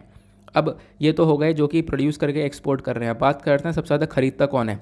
तो सबसे बड़ा इंपोर्टर दुनिया भर के अंदर इजिप्ट है। इजिप्ट यहाँ पे सबसे ज़्यादा गेहूँ खरीदता है और रशिया से इसने बहुत सारा गेहूँ को परचेज़ किया है पहले भी। बट इस रशिया यूक्रेन के वॉर के समय पर जब सब चीज़ें रुक चुकी हैं, व्यापार रुक चुका है, तो इजिप्ट ने यहाँ पे भारत के साथ रिसेंटली चर्चा की और भारत के साथ में गेहूँ खरीदने के लिए यहाँ पर डिसाइड भी किया हुआ है। ठीक है, बात करें टर्की की, तो टर्की भी यहाँ पर बहुत सारा पैसा खर्चता है गेहूं के ऊपर में। तो यहाँ पर ये कंट्रीज़ कहीं ना कहीं आप देख सकते हो कहीं ना कहीं भारत की तरफ आएगी, भारत की तरफ फोकस बढ़ेगा। भारत यहाँ पर इस अपॉर्चुनिटी को ग्रैब कर हम लोग इन कंट्रीज़ को ये गेहूँ पहुँचा सकते हैं। ठीक है, अब हम बात करें इंडिया की, तो इंडिया भी यहाँ पर सेकेंड लार्जेस्ट प्रोड्यूसर है वीट का। दुनिया भर का जितना भी प्रोडक्शन है उसका 13.5% प्रोडक्शन यहाँ पर इंडिया का आपको देखने को मिल पाएगा। इंडिया ने कितना प्रोड्यूस किया है, लगभग यहाँ पर आप देख पाओगे पुराना डेटा है 107.59 मिलियन टन तक यहाँ पे भारत का प्रोडक्शन आपको देखने को मिल जाएगा 2020 के अंदर में, जहाँ पे मेंशन ये किया गया कि देखो इतना गेहूँ हमने प्रोड्यूस किया है, लेकिन उसके बाद इंडिया के अंदर पॉपुलेशन बहुत ज़्यादा है, उसकी वजह से हमारा कंजम्पशन रेट भी आपको ज़्यादा देखने को मिल जाएगा, तो हम लोग कंज्यूम भी बहुत सारा गेहूँ कर लेते हैं। क्लियर हुआ। अब ये हमने समझ लिया। उसके बाद यहाँ पर इस आर्टिकल में एक और चीज़ इंपॉर्टेंट है, एक बॉडी है जिसका नाम है वर्ल्ड फूड प्रोग्राम। ठीक है, ये भी चर्चा में है क्योंकि ये यहाँ पे डिस्कशन कर रहा है। तो वर्ल्ड फूड प्रोग्राम क्या है, इसके बारे में थोड़ा सा जान लेते हैं। वर्ल्ड फूड प्रोग्राम यहाँ पर अपने आप में एक इम्पॉर्टेंट ह्यूमैनिटेरियन ऑर्गेनाइजेशन है जो कि लोगों की जान बचाने में मदद करता है, प्लस यहाँ पर जो भी गरीब कंट्रीज़ हैं या जहाँ पर खाने की कमी पड़ चुकी है वहाँ पर फूड प्रोवाइड करवाता है, फूड असिस्टेंस प्रोवाइड करवाता है, न्यूट्रिशन को इम्प्रूव करने में काम करता है। ठीक है, इस बॉडी को बनाया गया था 1961 में फूड एंड एग्रीकल्चर ऑर्गेनाइजेशन के थ्रू और साथ ही साथ यूनाइटेड नेशन जनरल असेंबली के थ्रू। इस वर्ल्ड फूड प्रोग्राम का हेडक्वार्टर आपको रोम यानी इटली में देखने को मिल जाएगा। प्लस यहाँ पे मेंशन ये किया गया, इसके अंदर यहाँ पे आप देख पाओगे ये जो वर्ल्ड फूड प्रोग्राम है ये मेंबर है United nation sustainable development group का। साथ ही साथ आपको पता होगा हम सभी कंट्रीज़ ने मिलकर कुछ 17 गोल को सेट कर रखा है जिसको हम लोग सस्टेनेबल डेवलपमेंट गोल के नाम से जानते हैं। वो 17 गोल को हमें अचीव करना है 2030 तक। उसमें हमारा फोकस ये भी है कि हम लोग भुखमरी को ख़त्म कर सकें, गरीबी को ख़त्म कर सकें। तो वहाँ पर वर्ल्ड फूड प्रोग्राम का एक बहुत बड़ा रोल आ जाता है। इनफैक्ट यहाँ पर 2012 के अंदर बात करें तो वर्ल्ड फूड प्रोग्राम ने बहुत सारे कंट्रीज़ को असिस्ट किया। वर्ल्ड फूड प्रोग्राम ने 88 कंट्रीज़ को सपोर्ट किया, प्लस 97 मिलियन लोगों को सपोर्ट किया है 2019 के अंदर में, ये यहाँ पर बताया जा रहा है। तो बहुत सारा सपोर्ट वर्ल्ड फूड प्रोग्राम के थ्रू मिलता है। और साथ ही साथ इसी बॉडी को नोबल प्राइज़ फॉर पीस 2020 के से नवाजा गया है। तो इस बॉडी को ये नोबल प्राइज़ मिला क्योंकि इस बॉडी ने हंगर को यहाँ पे काफ़ी हद तक कम किया है, ऐसा यहाँ पे बोला जा रहा है। बहुत सारे देश ऐसे हैं जहाँ पे कॉन्फ्लिक्ट अपने आप में विवाद रहते हैं। ठीक है, वहाँ पे ये कंट्री एक बहुत बड़ा रोल प्ले करती है, वहाँ पे लोगों को खाना वगैरह प्रोवाइड करवाती है, ऐसा यहाँ पे बोला जा रहा है। तो वर्ल्ड फूड प्रोग्राम का मेजर ऑब्जेक्टिव क्या है, जो भाई भुखमरी है उसको ख़त्म करना और साथ साथ यहाँ पे लोगों के अंदर न्यूट्रिशन वैल्यू को इम्प्रूव करना, सस्टेनेबल डेवलपमेंट गोल्स को आगे लेकर चलना। प्लस यहाँ पर ये बात करता है इमरजेंसी असिस्टेंस के ऊपर में। मान लो कहीं यहाँ पर कंट्री के अंदर कॉन्फ्लिक्ट आ चुका है तो वहाँ पर असिस्टेंस देना, वहाँ पे लोगों के डेवलपमेंट के ऊपर काम करना। प्लस ये जो बॉडी है ये कुछ रिपोर्ट्स को भी पब्लिश करती है, जिसमें से एक रिपोर्ट का नाम है global report on food crisis. ध्यान रखना, जिस रिपोर्ट के बारे में यहाँ पे चर्चा की गई है इस रिपोर्ट को अभी यहाँ पर रिलीज़ भी कर दिया गया है। ठीक है, तो ये कुछ इंपॉर्टेंट पॉइंट्स है इस आर्टिकल में से जो कि आपसे प्रीलिम्स में पूछे जा सकते हैं। नाउ चलते हैं नेक्स्ट आर्टिकल पर। देन उसके बाद अगला आर्टिकल आपको यहाँ पर ये देखने को मिलेगा। बात की गई है BSF यानी कि बॉर्डर सिक्योरिटी फोर्स। तो बॉर्डर सिक्योरिटी फोर्स ने यहाँ पर 150 मीटर का एक टनल है उसको ढूंढ लिया है। बेसिकली यहाँ पर आप कह सकते हो एक टनल डिटेक्ट किया गया है जो कि 150 मीटर का टनल है, ये जम्मू के बॉर्डर पर पाया गया है। बोला जा रहा है कि कहीं ना कहीं यहाँ पर ये जो टनल है ये इंडिया को नुकसान पहुँचाने के लिए बनाया गया है। तो ये जो 150 मीटर का टनल है ये खासकर जम्मू के सांबा वाले एरिया में आपको देखने को मिल जाएगा, पाकिस्तान बॉर्डर के पास में। और बोला गया यहाँ पर 265 फीट का एक लंबा सा पाइप भी मिला है, ऐसा यहाँ पे बोला जा रहा है। उसके साथ साथ यहाँ पे मेंशन किया गया जो हमारी बॉर्डर सिक्योरिटी फोर्स इनका कहना यह है कि हम लोग टनल डिटेक्शन करते रहते हैं और ये जो टनल डिटेक्शन है ये कहीं ना कहीं यहाँ पर पाकिस्तान बेस्ड टेररिस्ट टनल देखने को मिल जाएगा। ठीक है, ये आतंकवादियों के थ्रू बनाया हुआ टनल है जो कि यहाँ पर आने वाली अमरनाथ यात्रा को डिसरप्ट कर सकता है, ऐसा यहाँ पे बोला गया। तो फिलहाल तो इस टनल को डिटेक्ट किया गया, अब इसके साथ जो भी किया जाएगा आने वाले टाइम पर वो इन्फॉर्मेशन हम लोग को मिली जाएगी। क्लियर हुआ। तो ये यहाँ पर मेंशन किया गया है। साथ ही साथ यहाँ पर ये बोला गया कि जो हमारी BSF है लगातार बॉर्डर्स के ऊपर काम करते हैं। इन्होंने इस प्रकार के पहले भी काफ़ी सारे टनल्स को डिटेक्ट किया है। अभी तक यहाँ पर 3-4 टनल्स इस प्रकार से हम लोग को मिल चुके हैं, ऐसा भी यहाँ पर बोला जा रहा है। ठीक है, आई होप आप लोग को यहाँ पर क्लियर हो चुका है। साथ ही साथ यहाँ पर ये बोला कि भाई ये जो पाकिस्तान है, पाकिस्तान यहाँ पर इस टनल को क्रिएट कर रहा है और ये पाकिस्तान एस्टेब्लिश टनल है जो कि इंडिया के अंदर ट्रबल पैदा करने के लिए बनाए जा रहे हैं, ऐसा भी यहाँ पर एक स्टेटमेंट निकल कर आता है। क्लियर हुआ। तो ये टनल को लेकर इन्फॉर्मेशन आप लोगों को मिल चुकी है। यहाँ पे क्या है, एक चीज़ इंपॉर्टेंट भी हो जाती है हमारे एग्जामिनेशन के पॉइंट ऑफ व्यू से, वो है बीएसएफ यानी कि बॉर्डर सिक्योरिटी फोर्स।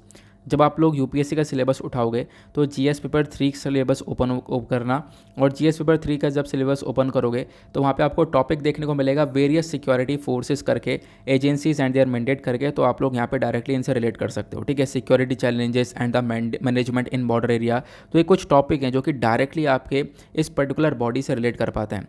देखो यहाँ पे अगर हम लोग बात करें तो एक बॉडी आती है CAPF, central armed police force, है ना। सीएपीएफ के अंदर में ही यहाँ पर ये बड़े बड़े फोर्सेस आते हैं। सीएपीएफ के अंदर में ही यहाँ पर आप देख पाओगे ये हमारे काफ़ी सारे फोर्सेस आते हैं, लगभग जैसे कि आप देख पाओगे एक हो गया असम राइफल, उसके बाद बॉर्डर सिक्योरिटी फोर्स में हमारा सीएपीएफ के अंडर में आता है। देन उसके बाद सीआईएसएफ मतलब कि central industrial security force, then CRPF central reserve police force, then ITBP Indo Tibetan border police, then NSG national security guard, then SSB सशस्त्र सीमा बल। तो यहाँ पर कुछ आपको फोर्सेज देखने को मिल पाएंगे। अब इसमें से सारे के बारे में मैंने सब डिटेल आप लोग को दे दी, आप लोग चाहो तो रीड कर सकते हो, ठीक है। ये सब मैं पीडीएफ में प्रोवाइड करवा दूंगा, बट मैं यहाँ पर डायरेक्टली अभी बात करने वाला हूँ बीएसएफ के बारे में। तो बीएसएफ के बारे में कुछ फैक्चुअल डेटा है जिसके बारे में ज़रूर ध्यान रख सकते हो। बीएस अपने आप एक बॉर्डर्स गार्डिंग फोर्स आपको देखने को मिल जाएगा, जो कि बॉर्डर्स के ऊपर ध्यान रखती है, क्योंकि इंडिया के आप देख पाओगे जो बॉर्डर हैं वो अलग अलग कंट्री के साथ में देखने को मिल पाएंगे, पाकिस्तान, बांग्लादेश, ठीक है। इन सब के साथ में भारत बॉर्डर को शेयर करता है। तो इन बॉर्डर्स की रखवाली के लिए बॉर्डर सिक्योरिटी फोर्स को एस्टेब्लिश किया गया था 1 दिसंबर 1965 में। ये एक पैरामिलिट्री फोर्स आपको देखने को मिल जाती है। बीएसएफ के पास में एयर विंग, मैरीन विंग भी देखने को मिलेगा, आर्टिलरी रेजिमेंट भी आपको देखने को मिल जाएगा, इनका अपना खुद का कमांडो यूनिट भी आपको देखने को मिल जाएगा, ये यहाँ पर मेंशन किया गया है। दुनिया के सबसे बड़ा जो बॉर्डर गार्डिंग फोर्स है वो यहाँ पर बीएसएफ कहलाता है, ये भी यहाँ पर आपको इन्फॉर्मेशन देखने को मिल जाएगी, ठीक है। तो बॉर्डर सिक्योरिटी के लिए यहाँ पर इस फोर्स को एस्टेब्लिश किया गया था। देन उसके बाद आते हैं पेज नंबर 13 के ऊपर, दैट इज़ वर्ल्ड सेक्शन। देखेंगे दुनियादारी में क्या चल रहा है। दुनियादारी में रशिया यूक्रेन का विवाद चल रहा है, इजराइल पैलेस्टीन का कॉन्फ्लिक्ट चल रहा है, जो कि हम लोग रेगुलर बेसिस पर डिस्कस कर रहे हैं। उसके अलावा जो कल मैंने आपके साथ थंबनेल वाला आर्टिकल डिस्कस किया था, आपको याद होगा कि रशिया और इजराइल के बीच में एक डिस्प्यूट सा नज़र आ रहा है। रशिया के जो फॉरेन मिनिस्टर हैं उन्होंने यानी सर्जी लेवरोव ने कुछ स्टेटमेंट दे दिया है नाजी को लेकर, ठीक है, कि भाई यहाँ पर जो हिटलर था उसका जो ओरिजिन है वो यहाँ पर एक तरीके से जूइश है, यहाँ पे बोला गया, ठीक है। तो मतलब कि इजराइल के बहुत सारा ह्यूमिलेशन किया गया, है ना। इजराइल के अंदर भी ज्यूज़ रहते हैं, आपको पता होगा, और हिटलर ने यहाँ पे काफ़ी सारे ज्यूज़ को मार दिया था। तो यहाँ पर इनफैक्ट जो रशिया के फॉरेन मिनिस्टर ने ये बोल दिया हिटलर खुद ही ज्यू था। तो इस प्रकार के स्टेटमेंट दिए जिससे कि इजराइल काफ़ी नाराज़ हुआ, ठीक है। इजराइल ने यहाँ पे निंदा करी रशिया की। अब इस चीज़ को देखते हुए जो रशिया के प्रेसिडेंट है व्लादिमीर पुतिन, ये फ़ोन कॉल करते हैं इजराइल के प्राइम मिनिस्टर नफ्ताली बेनेट को, और फ़ोन कॉल करने के बाद में यहाँ पर जो कंट्रोवर्सी है इसको समाप्त करते हैं, और यहाँ पे एक तरीके से अपोलोजाइज़ करते हैं जो भी लेवरोव का स्टेटमेंट था, यानी कि सर्जी लेवरोव ने जो भी यहाँ पर बातचीत बोली थी इस चीज़ को लेकर, उस चीज़ के रिगार्डिंग माफ़ी मांगी गई, और साथ ही साथ यहाँ पर नफ्ताली बेनेट ने इस माफ़ी को एक्सेप्ट भी किया। तो मतलब रिलेशंस वापस से ठीक कर लिए गए हैं। क्लियर हुआ। तो ये एक छोटा सा अपडेट हो गया। देन उसके बाद यहाँ पर एक आर्टिकल आपको ये देखने को मिल जाएगा। ये आर्टिकल इंपॉर्टेंट है हमारे एग्जामिनेशन के पॉइंट ऑफ व्यू से। यहाँ पे बात की गई है नासा क्लाइमेट साइंटिस्ट हैं जिन्होंने वर्ल्ड फूड प्राइज़ को भी जीता है। तो नासा क्लाइमेट रिसर्च साइंटिस्ट ये देखने को मिल जाएंगे जिन्होंने यहाँ पर अपना बहुत सारा करियर डाल दिया है फूड प्रोडक्शन को लेकर, यहाँ पे कि भाई जो फूड प्रोडक्शन हम लोग करते हैं, ठीक है, उसके ऊपर क्लाइमेट चेंज का क्या इम्पैक्ट पड़ेगा। तो अभी फ़िलहाल थर्सडे में इनको ये वर्ल्ड फूड प्राइज़ का अवार्ड मिला। अब यहाँ पे ध्यान रख सकते हो वर्ल्ड फूड प्राइज़ 2022 का अवार्ड इनको मिला है। नाम इनका क्या है, तो नाम है सिंथिया रोजनविग, यहाँ पर इनका ये नाम देखने को मिल जाएगा। इस वर्ल्ड फूड प्राइज़ के अंदर लगभग आप कह सकते हो कि $2,50,000 यहाँ पे प्रोवाइड किए जाते हैं। $2,50,000 यहाँ पे US डॉलर्स दिए जाते हैं, ठीक है, ये आपको ध्यान रखना है। तो उन्होंने क्या किया है, इन्होंने यहाँ पर बेसिकली बताया है कि फूड प्रोडक्शन के ऊपर क्लाइमेट चेंज का क्या इंपैक्ट पड़ेगा, ठीक है, क्या इंपैक्ट पड़ रहा है। तो impact of climate change on food production के ऊपर उन्होंने काम किया, क्योंकि आज के टाइम पर गर्मी लगातार बढ़ रही है और क्लाइमेट चेंज की वजह से बहुत सारे और भी क्राइसिस देखने को मिल रहे हैं, और अगर क्लाइमेट चेंज है तो इसकी वजह से फूड के ऊपर क्या इंपैक्ट पड़ सकता है वाले टाइम पर, ये रिसर्च करके इन्होंने बताया है। अब इनको मिला है वर्ल्ड फूड प्राइज़। तो वर्ल्ड फूड प्राइज़ के बारे में 2-4 बातें हैं जो कि जान लो, एग्जाम में क्वेश्चन बन सकता है, खासकर वनडे एग्जामिनेशन के साथ साथ यहाँ पे यूपीएससी में भी क्वेश्चन बन सकता है। जो वर्ल्ड फूड प्राइज़ है इसका ऑब्जेक्टिव क्या है, देखो यहाँ पर ये अपने आप में एक इम्पॉर्टेंट इंटरनेशनल बॉडी ये देखने को मिल जाएगी जिसका मेजर काम यहाँ पर है कि लोगों को अवार्ड देना। ऑब्वियस सी बात, जो कि फूड के सेक्टर में काफ़ी सारे काम कर रहे हैं, फूड की क्वालिटी, क्वांटिटी, अवेलेबिलिटी को इंक्रीज़ करने के ऊपर काम कर रहे हैं, तो उनको यहाँ पे अवार्ड दिया जाता है, ठीक है। अब क्वेश्चन ये है कि किन किन लोगों को कवर किया जाता है। देखो कोई भी फील्ड का व्यक्ति है कोई भी फील्ड का व्यक्ति है वो सभी लोग यहाँ पर एलिजिबल हो पाते हैं इसके लिए। ये सभी लोगों के लिए अवेलेबल है। यहाँ पे कोई race, religion, nationality, political belief को लेकर कोई भेदभाव नहीं है, सभी लोग इसके लिए एलिजिबल हैं। इस वर्ल्ड फूड प्राइज़ के अंदर यहाँ पर आप देख पाओगे जो कैश अवार्ड मिलता है लगभग 2.5 लाख US डॉलर्स यहाँ पर दिए जाते हैं, ऐसा यहाँ पर मेंशन किया गया। साथ ही साथ इस अवार्ड का प्रेजेंटेशन कौन करता है, तो इस अवार्ड को प्रेजेंट किया गया है वर्ल्ड फूड प्राइज़ फाउंडेशन के थ्रू, ये ध्यान रखना, ठीक है। उसके साथ साथ यहाँ पर मेंशन किया गया वर्ल्ड फूड प्राइज़ फाउंडेशन, ये जो लोकेटेड है ये आपको USA में डेस मोनिस के अंदर देखने को मिलेगा। तो बेसिकली यहाँ पर यही इस अवार्ड को प्रेजेंट करता है। इस अवार्ड के बैकग्राउंड के बारे में चर्चा करें तो डॉक्टर नॉर्मन ई बोरलॉग, ये एक नाम आपको देखने को मिलेगा। ये नोबल पीस प्राइज़ विनर है, 1970 में इनको नोबल पीस प्राइज़ मिला था, ठीक है, क्योंकि इन्होंने यहाँ पर दुनिया भर के एग्रीकल्चर के ऊपर काफ़ी सारा काम किया था। इनको हम लोग फादर ऑफ ग्रीन रिवॉल्यूशन के नाम से भी जानते हैं, ठीक है, तो आपको ध्यान रखना है। तो इन्होंने यहाँ पर इस प्राइज़ की स्टार्टिंग करी थी। तो यहाँ पे जो वर्ल्ड फूड प्राइज़ है इसकी स्टार्टिंग यहाँ पर इन व्यक्ति के थ्रू की गई जिनको फादर ऑफ ग्रीन रिवॉल्यूशन के नाम से जानते हैं हम लोग। उसके साथ साथ ध्यान रखना जो डॉक्टर MS स्वामीनाथन है, ठीक है, फिर से बोल रहा हूँ, डॉक्टर MS स्वामीनाथन, इनको father of India's green revolution बोला जाता है। तो फादर ऑफ ग्रीन रिवॉल्यूशन कौन कहलाते हैं, वो यहाँ पर हैं डॉक्टर नॉर्मन ई बोरलॉग। लेकिन father of India's green revolution यानी एग्रीकल्चर सेक्टर काफ़ी तेज़ी से ग्रो किया, वो हमारा ग्रीन रिवॉल्यूशन जो है, इंडिया का जो ग्रीन रिवॉल्यूशन है उसके लिए यहाँ पर डॉक्टर MS स्वामीनाथन जाने जाते हैं। तो डॉक्टर MS स्वामीनाथन पहले यहाँ पर रिसिपिएंट थे, इनको सबसे पहली बार ये वर्ल्ड फूड प्राइज़ का अवार्ड मिला था 1987 में, जैसा आप लोग देख पाओगे। क्लियर हुआ? तो ये कुछ डेटा था जिसके बारे में आप लोग ध्यान रख सकते हो। नाउ अब लोग हम चलते हैं अपने एडिटोरियल्स पर, देखेंगे आज के इंपॉर्टेंट एडिटोरियल्स। नाउ आज के एडिटोरियल डिस्कशन में एक आर्टिकल ये देखने को मिल जाएगा स्पाइसजेट एक्सीडेंट को लेकर, तो ये आर्टिकल आपको नहीं पढ़ना है। उसके नीचे एक आर्टिकल आपको यहाँ पर ये देखने को मिल जाएगा नागा पीस स्टॉक को लेकर चर्चा करता है। उसके बाद एक आर्टिकल कस्टोडियल डेथ को लेकर एक डेटा पॉइंट है, उसको डिस्कस करेंगे, ठीक है। कुछ इंपॉर्टेंट चीज़ें हैं वहाँ पे हम लोग कवर करने वाले हैं। उससे पहले जैसा कि एडिटोरियल डिस्कशन पर आने से पहले आपको पता होगा मैं डेली बेसिस पर आपको एक मेंस आंसर राइटिंग देता हूँ। तो मेंस का क्वेश्चन क्या है वो यहाँ पे नोट डाउन कर लेना, फिर उसका आंसर आपको लिख कर देना है। तो ये मेंस का क्वेश्चन है, बहुत सिंपल सा है और अच्छा क्वेश्चन है। Are freebies affecting the economic growth of India, इसको इलॉबरेट करना है। मतलब क्या है, फ्रीबीज क्या होती है, जो कि सरकार फ्री में चीज़ें प्रोवाइड करवाती है पब्लिक को।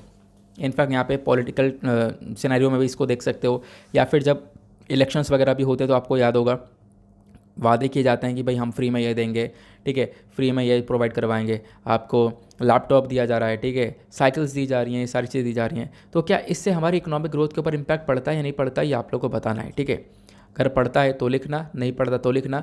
प्लस फ्रीबीज क्या होती हैं पहले ये समझाना, फ्रीबीज की आवश्यकता क्या है, नीड क्या है वो समझाना, फ्रीबीज को लेकर इश्यूज़ क्या देखने को मिलते हैं वो समझाना। फिर उसके बाद में लास्ट में अपना कंक्लूजन लिखना। तो 250 शब्दों में इस क्वेश्चन का आंसर लिखना है। और फिर आंसर लिखने के बाद में कहाँ पे पोस्ट करना है, तो टेलीग्राम पर जाना है, सर्च बॉक्स में टाइप करना दीपक यादव एजुकेशन, एक चैनल निकल कर आएगा जिसके आगे आंसर राइटिंग लिखा हुआ होगा। उस चैनल पर आप क्लिक करोगे तो वहाँ पर आपको सब कुछ इन्फॉर्मेशन मिल जाएगी, ये क्वेश्चन मिल जाएगा, उस क्वेश्चन के नीचे कॉमेंट लिखा हुआ होगा, उस पर क्लिक करके आप अपने आंसर को सेंड कर सकते हो, ठीक है। तो इतना काम आपको करना है डेली बेसिस पर। वहाँ पे बहुत सारे लोग अपने आंसर्स को लिख रहे हैं और इनफैक्ट आप यहाँ पर देख पाओगे बहुत सारे लोग आपस में रिव्यू भी कर रहे हैं, तो काफ़ी अच्छा लगता है, आप लोग भी जाकर उसमें पार्टिसिपेट कर सकते हो, ठीक है। अब आते हैं इस वाले आर्टिकल पर। यहाँ पे बात की गई है नागा पीस स्टॉक के बारे में। रिसेंटली आपके साथ मैंने इस पूरे आर्टिकल का डिस्कशन किया था, याद होगा, ठीक है। अभी 2 दिन पहले, शायद 2 या 3 दिन हो चुके हैं, हमने काफ़ी डिटेल से नॉर्थ ईस्ट इंडिया के बारे में जाना था। अब देखो आर्टिकल रिपीटेडली कवर होता है तो ऑब्वियस सी बात है हमें कवर करना पड़ेगा, इंपॉर्टेंट है, इस वजह से यहाँ पर जानना भी इंपॉर्टेंट बन जाता है। यहाँ पे नागा पीस स्टॉक के बारे में चर्चा की गई है। इसका पहले करंट सिनेरियो क्या है हम लोग पहले वो समझते हैं। देखो रिसेंटली क्या हुआ, एक एनुअल रिपोर्ट जारी करी गई है मिनिस्ट्री ऑफ होम अफेयर्स के थ्रू। इन्होंने यहाँ पर रिसेंटली ये बोला कि जो नागालैंड के अंदर आज के टाइम पर इंसर्जेंसी है, मतलब इंसर्जेंसी आज के टाइम पर तो काफ़ी कम हो चुकी है, जो विद्रोह वगैरह हो रहा है वो बहुत कम हो चुका है। एक टाइम पर इंसर्जेंसी बहुत हुआ करती थी, उसके लिए जो भी यहाँ पर रिस्पॉन्सिबल था वो यहाँ पर बोला गया कि भाई वो एक NSCN ग्रुप है वो था, ठीक है। जो NSCN ग्रुप है उसी ने यहाँ पर लगभग 44% इंसर्जेंसी रिलेटेड जो भी इंसिडेंट हुए नागालैंड के अंदर 2020 में, वो सब NSCN ग्रुप की वजह से हुए हैं, ठीक है। तो यहाँ पे हम लोग समझेंगे कि नागा इंसर्जेंसी कैसे शुरू होती है, नागालैंड को लेकर क्या विवाद देखने को मिलता है, प्लस पूरे नॉर्थ ईस्ट इंडिया में क्या क्या विवाद होते हैं, वो सारी चीज़ें हम लोग यहाँ पर कवर करने वाले हैं। सबसे पहली चीज़ मैं आप लोगों को नागालैंड की हिस्ट्री के बारे में थोड़ी सी बातें बताता हूँ। देखो होता क्या है, जो ब्रिटिशर्स हैं वो असम को कब्जाते हैं 1826 के अंदर में, और फिर 1991 में जो नागा हिल्स है वो यहाँ पर एक तरीके से ब्रिटिश इंडिया का पार्ट बन जाता है। फिर 1946 के अंदर में अगर हम लोग देखें तो एक ग्रुप बनता है नागा नेशनल काउंसिल करके, एनएनसी। इस ग्रुप को बनाया जाता है under the leadership of Angami Japu piezo. तो जापू पीजो के अंडर में ये एनएनसी बनता है, ध्यान रखना इसके बारे में, ठीक है। फिर इनफैक्ट यहाँ पे होता क्या है, ये 1946 की बात है। फिर 1947 में एक साल बाद इंडिया आज़ाद हो जाता है, आपको पता होगा 15 अगस्त को ना। होता क्या है, जो नागालैंड है वो एक दिन पहले अपने आप को इंडिपेंडेंट स्टेट घोषित कर देता है। मतलब कि आप कह सकते हो कि इंडिया 15 अगस्त 1947 को आज़ाद हुआ, लेकिन नागालैंड अपने आप को एक इंडिपेंडेंट स्टेट डिक्लेयर कर देता है 14 अगस्त 1947 को, एक दिन पहले। तो नागालैंड के अंदर शुरू से मांग ये रही है कि हम लोग को एक इंडिपेंडेंट स्टेट चाहिए, एक इंडिपेंडेंट एरिया चाहिए हम लोग को, हम नहीं चाहते इंडिया के अंदर इन्वॉल्व होना। तो ये शुरू से मांग रही है और इसके लिए यहाँ पर एक ग्रुप खड़ा हो गया था, एनएनसी, ठीक है, नागा नेशनल काउंसिल, ये आप लोग देख पाओगे। अब होता क्या है, 22 मार्च 1952 में जो फिज़ो है, फिज़ो यहाँ पर बनाते हैं नागा फेडरल गवर्नमेंट और साथ ही साथ यहाँ पर नागा फेडरल आर्मी को बनाया जाता है। तो नागालैंड के ऊपर अलग से काम किया जा रहा है, आप देख पाओगे। फिर उसके बाद मतलब जब ये अलग तरीके से काम करने लगे, अपने आप को इंडिपेंडेंट मान के चलने लगे, तो उस बेसिस पर करंट गवर्नमेंट ने, खासकर जो मतलब आप कह सकते हो जो इंडियन गवर्नमेंट है, इंडियन गवर्नमेंट ने काफ़ी सारी आर्मी को भेज दिया नागालैंड के अंदर में, ताकि इस विद्रोह से हम लोग डील कर सकें, इस विद्रोह को हम लोग टैकल कर सकें। और इसी के साथ में जब विद्रोह काफ़ी बढ़ गया, नागालैंड की बहुत ज़्यादा मांग चलने लगी कि हम लोग को एक अलग से एरिया चाहिए। तो 1958 में होता क्या है, भारत सरकार armed forces special power acts को लेकर आ जाती है, अफ्स्पा एक्ट जिसको हम लोग बोलते हैं। अब जैसे यहाँ पर ये अफ्स्पा एक्ट को लेकर आया जाता है, तो इसके एक्ट की मदद से जो वहाँ पर आर्म्ड फोर्सेस हैं उनके पास कुछ एक्स्ट्रा पावर्स, कुछ स्पेशल पावर्स आ जाती हैं। उस स्पेशल पावर का यूज़ करके यहाँ पर जो वायलेंस है, जो भी यहाँ पर इंसर्जेंसी है, विद्रोह वगैरह है, उसको यहाँ पर थोड़ा सा संभाला गया है, ठीक है। ये आप लोग देख पाओगे, ये क्लियर हुआ। अब कहानी आगे बढ़ती रहती है, ठीक है। नागालैंड के अंदर थोड़ी शांति बनाई जाती है, लेकिन इतनी शांति बनती नहीं है। फिर भी यहाँ पर ग्रुप्स इकट्ठे हो जाते हैं जो कि ग्रेटर नागालैंड की मांग करते हैं, मतलब नागालैंड का हिस्सा तो मांगते हैं इंडिया से। नागालैंड के साथ साथ यहाँ पर कुछ हिस्सा अरुणाचल प्रदेश का, असम का, इनफैक्ट म्यांमार का भी कुछ हिस्सा यहाँ पर ये मांगता है कि ये हिस्सा हम लोग को निकाल कर दो और हम लोग को पूरा का पूरा ग्रेटर नागालैंड बनाना है। लेकिन 11 नवंबर 1975 में होता क्या है, देखो हमारी जो सरकार है वो यहाँ पर डिस्कशन करती है, शिलोंग अकॉर्ड करती है। यानी कि जो एनएनसी लीडर है, जो कि यहाँ पर पूरी तरह से नागालैंड को एक इंडिपेंडेंट स्टेट की मांग कर रहा है, ये जो ग्रुप है, इसके साथ में हम लोग यहाँ पर एक अकॉर्ड साइन करते हैं, ठीक है। इस अकॉर्ड के अंदर यहाँ पर फोकस किया जाता है कि भाई हम आपके साथ में बातचीत करके रहेंगे और आपको ये इंसर्जेंसी ख़त्म करना होगा, मतलब ये नागालैंड के अंदर जो भी विद्रोह चल रहा है इसको ख़त्म कर दो, अपने हथियार छोड़ दो। तो यहाँ पर ये अकॉर्ड सक्सेसफुली हो जाता है और इसके अंदर में जो एनएनसी है वो अग्री कर जाता है, बोलता है ठीक है, और ये अपने हथियार गिरा देता है। मतलब कि अब यहाँ पे इंसर्जेंसी वगैरह नहीं देखने को मिलेगी, ऐसा यहाँ पर एक डील हो चुका था इंडियन गवर्नमेंट और नागालैंड के बीच में। लेकिन यह मुद्दा यहाँ पर रुकता नहीं है, क्योंकि ये शिलोंग अकॉर्ड की बाद यहाँ पर होता क्या है, ये ग्रुप टूटने लगते हैं, ठीक है। इनफैक्ट यहाँ पर एक ग्रुप होता है 140 मेंबर का, 140 मेंबर का ग्रुप है जिसको लीड कर रहा होता है थुइगान मुइवा, ठीक है। ये अलग नाम आपको देखने को मिल पाएगा, जो कि उस समय चाइना के अंदर होता है। वो यहाँ पर शिलोंग अकॉर्ड को एक्सेप्ट करने से मना कर देता है कि हम लोग शिलोंग अकॉर्ड को एक्सेप्ट नहीं करेंगे। और यहाँ पे मतलब कि जो भारत सरकार ने एग्रीमेंट किया है नागालैंड के साथ में, उसको एक्सेप्ट करने से मना कर दिया। और मना करने के साथ साथ इसने अपना खुद का एक ग्रुप बना दिया जिसका नाम था NSCN, ठीक है। ये यहाँ पर मुद्दा आ रहा है। NSCN मतलब national socialist council of Nagaland को बनाया गया 1980 में। अब ये NSCN ग्रुप बना तो, लेकिन इसकी मांग यही थी कि हम लोग को एक ग्रेटर नागालैंड चाहिए, एक अलग से एरिया चाहिए। अब होता क्या, ग्रुप टिक नहीं पाता, इसके आपस में काफ़ी सारे विवाद हो जाते हैं।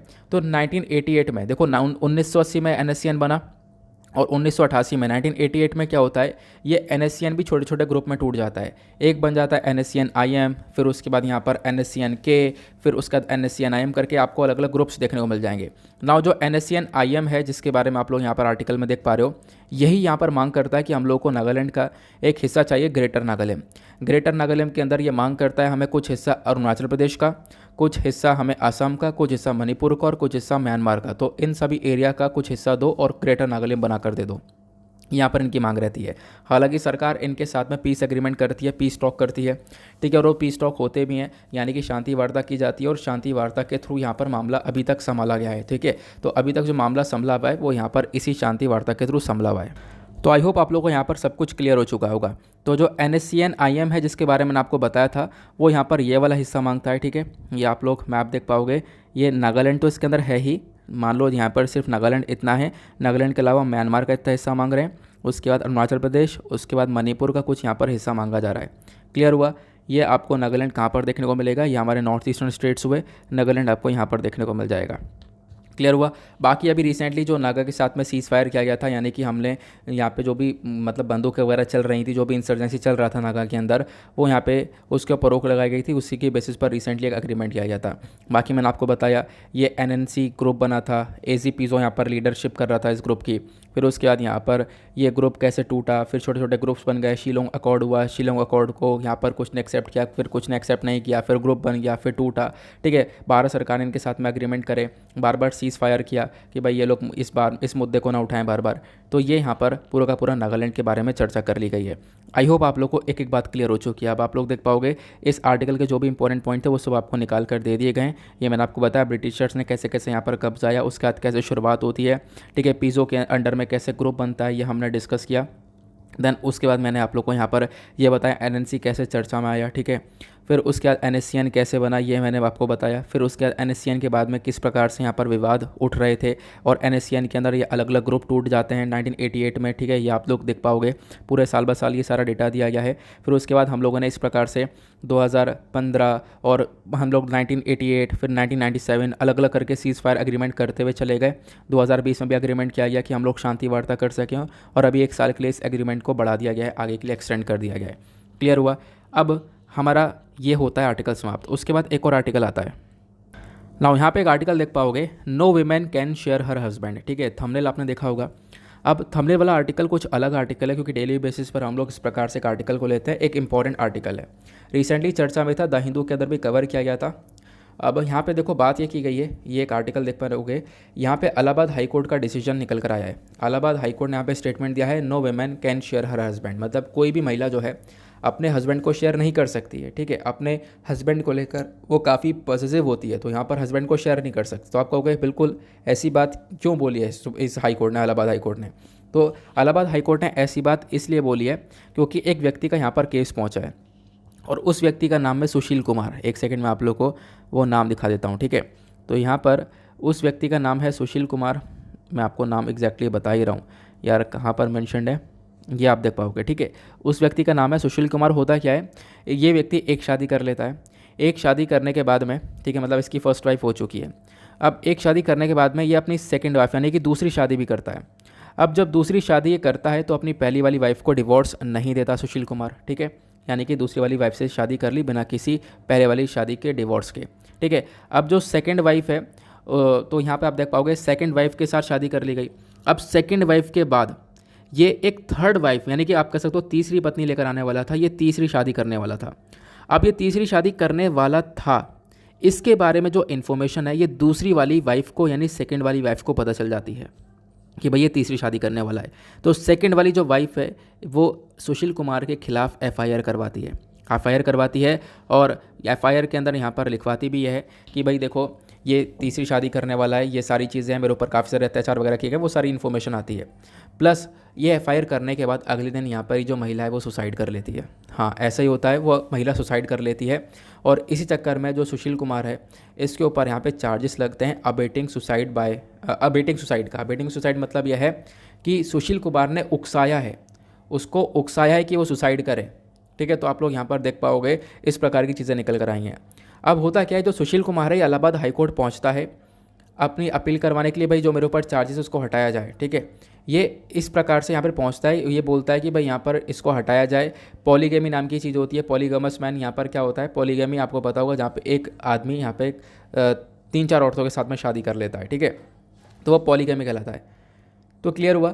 तो यहाँ पे इलाहाबाद हाई कोर्ट ने इसको मना कर दिया कि भाई यहाँ पर जो भी तुम्हारी अपील है वो करते हैं हम लोग निरस्त, यहाँ पे ख़त्म है वो अपील, और जो तुम्हारी सेकंड वाइफ उसने सुसाइड करी है और सुसाइड करी है तुम्हारी वजह से, तुम्हारे ऊपर लगता है अबेटमेंट ऑफ सुसाइड का केस। तुम्हारी वाइफ ने यहाँ पर एक एफआईआर करवाई है कि तीसरी शादी करने वाले थे और पहली शादी कर ही चुके हो, उसको डिवोर्स नहीं दिया, उसके बाद तुमने सेकंड शादी करी है और थर्ड शादी यहाँ पर कर ही रहे थे और जब करने वाले थे उसके पहले यहाँ पर डिवोर्स एफआईआर करवाने के बाद तुम्हारी सेकंड वाइफ ने सुसाइड कर लिया है और उसके तहत आपके ऊपर 306 यानी कि जो आईपीसी इंडियन पिनल कोड उसका सेक्शन 306 लागू होता है। सेक्शन 306 बात करता है अबेटमेंट ऑफ सुसाइड का। अबेटमेंट ऑफ सुसाइड का मतलब यह है कि सुशील कुमार ने अपनी वाइफ को सुसाइड करने के लिए उकसाया, ठीक है। इस वजह से यहाँ पर ये अबेटमेंट ऑफ सुसाइड का यहाँ पे वर्ड यूज़ किया गया है। क्लियर हुआ। साथ ही साथ यहाँ पर कुमार की सेकंड वाइफ ने एफआईआर डाली थी अपने हस्बैंड के अगेंस्ट में और एफआईआर के अंदर देखो ये जो मुद्दा है ना ये 2018 का है, ठीक है। ये जो पूरा मुद्दा 2018 का है, इसकी सुनवाई हालांकि अभी 2 दिन पहले हुई है, इस चक्कर में 2022 में चर्चा में आया। हालांकि अनफॉर्चुनेटली टाइम ज़्यादा लग गया है, लेकिन यहाँ पर ये मुद्दा फिलहाल चर्चा में आया। अब मैंने आपको बताया कि 306 के बाद यहाँ पे कुछ और भी सेक्शंस लगे हैं, 379, 494, 504, ठीक है। ये सारे सेक्शंस भी यहाँ पर लगा दिए गए हैं इस व्यक्ति के ऊपर, मतलब इस व्यक्ति को यहाँ पर अब सज़ा मिल रही है, ये आपको ध्यान रखना है। क्लियर हुआ। लेकिन अब यहाँ पे हम लोग आते हैं कि भाई अब इसकी शुरुआत हो चुकी है कि हाँ भाई इस प्रकार की चीज़ें भी देखने को मिल सकती हैं, तो आने वाले टाइम पर पॉसिबिलिटी है कि भाई इस चीज़ का मिसयूज़ भी हो सके, है ना। तो मिसयूज़ भी हो सकता है, ऐसा यहाँ पर आप देख पाओगे। इसी के बेसिस पर यहाँ पर ये साइड में ये वाला पिक्चर लगा दिया गया, ठीक है। तो जैसे आज के टाइम पर डाउरी एक्ट का यानी कि बहुत सारे केसेस है जो कि मिसयूज़ किए जाते हैं, यानी भी वेमेन के थ्रू यहाँ पे सपोर्ट, वीमेन के थ्रू यहाँ पे एक तरीके से फर्जी केसेस कर दिए जाते हैं, फर्जी केसेस दर्ज करवाए जाते हैं। तो इस प्रकार के केसेस भी हम लोग आने वाले टाइम पर देख सकते हैं। देखो वो केस टू केस डिपेंड करेगा हालांकि यहाँ पर कि किस प्रकार से केस निकल कर आता है, तो बस यहाँ पे बातचीत की जा रही है। देखो अपना ही केस डिपेंड करेगा आने वाले टाइम पर कि हाँ कौन वो है, किसके केस के अंदर यहाँ पर कौन कौन निर्दोष है, कौन यहाँ पर दोषी है, वो आने वाले टाइम पर पता चलेगा। बट अभी यहाँ पर बोला जा रहा है कि पॉसिबिलिटी है कि आने वाले टाइम पर जैसे बहुत सारे केस का मिसयूज़ हो रहा है तो वैसे इसका भी हो सकता है। क्लियर हुआ। तो ये थी हमारे पास कुछ इंपॉर्टेंट इन्फॉर्मेशन, आई होप आप लोगों को यहाँ पे क्लियर हो चुकी है। अब आते हैं हम लोग अपने नेक्स्ट एडिटोरियल की तरफ। देखो जो हमारा अगला एडिटोरियल है उसको डिस्कस करेंगे। वो अगला एडिटोरियल है हमारा डेटा पॉइंट। इस डेटा पॉइंट को हम लोग कवर करेंगे। यहाँ पे बात की गई है डेथ इन कस्टडी के बारे में, यानी कि देखो कस्टडी के अंदर डेथ हो जाना, इसको हम लोग बोलते हैं कस्टोडियल डेथ। मान लो एक व्यक्ति को अरेस्ट कर लिया गया, पुलिस ने अरेस्ट किया एक व्यक्ति को, अरेस्ट करने के बाद यहाँ पर उसको इतनी बुरी तरह से टॉर्चर किया कि उसकी मौत हो जाती है। और अभी यहाँ पर इस प्रकार का केस देखने को मिला। अप्रैल 19 को एक मैन है जिनकी 25 साल की उम्र है, इनकी डेथ हो जाती है पुलिस कस्टडी के अंदर में, चेन्नई के अंदर में। और जैसे इनकी डेथ होती है वैसे हमें याद आ जाता है एक केस तमिलनाडु का, आपको पता होगा तूतुकुड़ी वाले एरिया का 2 साल पहले जो विवाद हुआ था। एक मैन और मतलब कि एक फादर और सन दोनों को कस्टडी में लेकर इतना टॉर्चर किया गया कि उन दोनों की डेथ हो चुकी थी। तो कस्टोडियल डेथ अपने आप में एक बहुत बड़ी प्रॉब्लम देखने को मिलती है हमारे देश की। इनफैक्ट इस टॉपिक के ऊपर जो हमारे चीफ जस्टिस ऑफ इंडिया है वो पहले स्टेटमेंट दे चुके हैं कि भाई जो कस्टोडियल वायलेंस है ये सबसे बड़ा थ्रेट है मानव के अधिकार का, ह्यूमन राइट को सबसे बड़ा थ्रेट यहाँ पर कस्टोडियल डेथ है, ऐसा यहाँ पे बोला गया। इस आर्टिकल को आप लोग जीएस पेपर 1 और 2 दोनों से रिलेट कर पाओगे। ये न्यूज़ में यहाँ पर इसलिए भी है क्योंकि ये चर्चा में हमेशा रहता है, plus chief justice of India ने रिसेंटली बोला है कि भाई इसमें सुधार की आवश्यकता है, ठीक है। और इस प्रकार के केसेस हम लोग को देखने को मिल जाते हैं। नाउ अब यहाँ पर कस्टोडियल डेथ को लेकर कुछ डेटा मैं आप लोग को देता हूँ। इनफैक्ट जो हमारा एनसीआरबी है, नेशनल क्राइम रिकॉर्ड ब्यूरो, जो कि यहाँ पर क्राइम को लेकर साल में रिपोर्ट पब्लिश करता है, इसका कहना यह है कि 2001 से लेकर 2018 के बीच में अगर हम लोग बात करें लगभग 26 पुलिसमैन को यहाँ पर एक तरीके से दोषी माना गया है इस कस्टोडियल वायलेंस में। हालांकि यहाँ पे जो कस्टोडियल डेथ हुई है वो 1700 से ऊपर की हुई है, लेकिन बहुत कम पुलिस वाले यहाँ पर अभी दोषी साबित हो पाए हैं, ऐसा यहाँ पर बोला गया। उसके साथ साथ बोला गया उत्तर प्रदेश, मध्य प्रदेश, छत्तीसगढ़ और उड़ीसा, अगर इन एरिया को छोड़ दिया जाए तो इनके अलावा यहाँ पर कोई दूसरा पुलिसमैन यहाँ पर कोई दूसरे एरिया से यहाँ पर कॉन्विक्ट साबित नहीं हुआ है, उसके खिलाफ यहाँ पर मतलब उसको कोई दोषी नहीं माना गया है। ये आप लोग यहाँ पर देख पाओगे। तो मेंशन ये किया गया कि भाई आज के टाइम पर कस्टोडियल वायलेंस बढ़ रहा है, लेकिन यहाँ पर पुलिस के रिगार्डिंग कोई एक्शन लिया नहीं जा रहा है, ठीक है। अब कस्टोडियल डेथ के अलावा यहाँ पर आप देख पाओगे बहुत सारा ह्यूमन राइट वायलेशन हो रहा है, ऐसा मेंशन किया गया। अब आपका क्वेश्चन होगा आखिरकार रीज़न क्या है, कारण क्या है कि भाई यहाँ पर कस्टडी के अंदर इस प्रकार से पुलिस टॉर्चर कर रही है। सबसे पहला कारण है लेंदी जुडिशल प्रोसेस। यहाँ पर कोई भी मुद्दा पहुँचता है कोर्ट के अंदर तो भाई यहाँ पर इतना टाइम लग जाता है, सालों लग जाते हैं, ठीक है। तो एक सबसे बड़ा यहाँ पर आपको ये कारण देखने को मिल पाएगा जिसकी वजह से कस्टोडियल वायलेंस लगातार बढ़ रहा है, यानी कि यहाँ पर कोर्ट में मामला जल्दी सुलझ जाए तो यहाँ पर कस्टोडियल वायलेंस जैसी चीज़ें ना निकल कर आएँ। उसके बाद दूसरा यहाँ पर हमारे पास कोई भी स्ट्रॉन्ग ऐसे लेजिस्लेशंस देखने को मिल नहीं पाएंगे, ठीक है। इंडिया के पास में कोई एंटी टॉर्चर कानून देखने को मिलेगा नहीं। हमारे पास कोई एंटी टॉर्चर लॉ भी होना चाहिए कि भाई इस टॉर्चर को रोका जा सके, तो कोई ऐसा एंटी टॉर्चर कानून है नहीं, उसकी वजह से यहाँ पर कस्टोडियल वायलेंस लगातार बढ़ जाता है। प्लस यहाँ पे आप देख पाओगे जो हमारा पूरा का पूरा जेल वाला सिस्टम है, जो प्रिजन सिस्टम है, इसके अंदर एक रिफॉर्म की आवश्यकता है, इसके अंदर पूरे बदलाव की ज़रूरत है, जो कि नहीं किया जा रहा है, ठीक है। आपको पता होगा रिसेंटली मैंने एक आर्टिकल डिस्कस किया था आपके साथ प्रिजन रिफॉर्म्स के बारे में कि जेल के अंदर हम लोग क्या क्या सुधार कर सकते हैं, तो वो करना होगा, जो कि अभी नहीं किया जा रहा है, ठीक है। तो इसके चक्कर में आप देख पाओगे कस्टोडियल वायलेंस बढ़ रहा है लगातार। यहाँ पर आप देख पाओगे ये मेंशन किया गया, फिर साथ साथ बोला गया कि हमने हालांकि बहुत सारे इंटरनेशनल स्टैंडर्ड्स, जो भी इंटरनेशनल कानून है टॉर्चर के अगेंस्ट में बात करते हैं, उनको साइन कर रखा है और उनका पालन भी नहीं कर रहे हैं। भारत ने यहाँ पर United nation convention against torture को साइन कर रखा है 1997 के अंदर वाला, जो ये टॉर्चर के अगेंस्ट में लॉ लेकर आया गया था। तो इसको साइन करने के बाद भी आप लोग देख पाओगे इंडिया के अंदर में ये यहाँ पर टॉर्चर के केसेस देखने को मिल रहे हैं। उसके बाद यहाँ पे कॉन्स्टिट्यूशनल और लीगल प्रोविजंस की बात करें तो बोला गया भाई टॉर्चर से बचने के लिए हमारे पास फंडामेंटल राइट आपको देखने को मिल जाएगा, ठीक है। फंडामेंटल राइट हम लोग को प्रोटेक्शन देता है अगेंस्ट द टॉर्चर, वो फंडामेंटल राइट है आर्टिकल 21। तो राइट टू लाइफ बात करता है कि भाई आपके पास जीने का अधिकार है, और ये जो टॉर्चर है ये कहीं ना कहीं हमारे फंडामेंटल राइट को वॉयलेट कर रहा है, तो इस प्रकार की चीज़ें भी निकल कर आती हैं। तो आप लोगों को इसके बारे में ध्यान रखना है कि हाँ आखिरकार ये कस्टोडियल वायलेंस, यानी कि यहाँ पे पुलिस ने कस्टडी में लिया और इतना अत्याचार किया उसके ऊपर कि उसकी मौत हो जाना, ये अपने आप में बहुत ज़्यादा खतरनाक वाला देखने को मिल सकता है। उसके बाद यहाँ पे मेंशन किया गया 2016-17 से लेकर 2021-22 तक का क्या क्या डेटा है, यूपी में कितने कितने यहाँ पर कस्टोडियल डेथ हुई है, कस्टोडियल वायलेंस देखने को मिला है। उसके बाद वेस्ट बंगाल और बाकी सारे यहाँ पर एरिया का ये डेटा दिया गया। फिर साथ साथ यहाँ पर ये आप देख पाओगे ये मेंशन किया गया जो कस्टोडियल डेथ हैं ये 2016 से 2022 के बीच की बात करें तो लगभग 11,419 के आसपास ये कस्टोडियल डेथ हुई है, ऐसा यहाँ पर बोला गया। पुलिस कस्टडी क्या होती है मैंने आपको मेंशन कर दिया है यहाँ पर, ठीक है। और कस्टोडियल वायलेंस क्या है वो भी मैंने आप लोगों को बता दिया है। तो ये कुछ आर्टिकल्स थे, आई होप आप लोगों को क्लियर हो चुके हैं।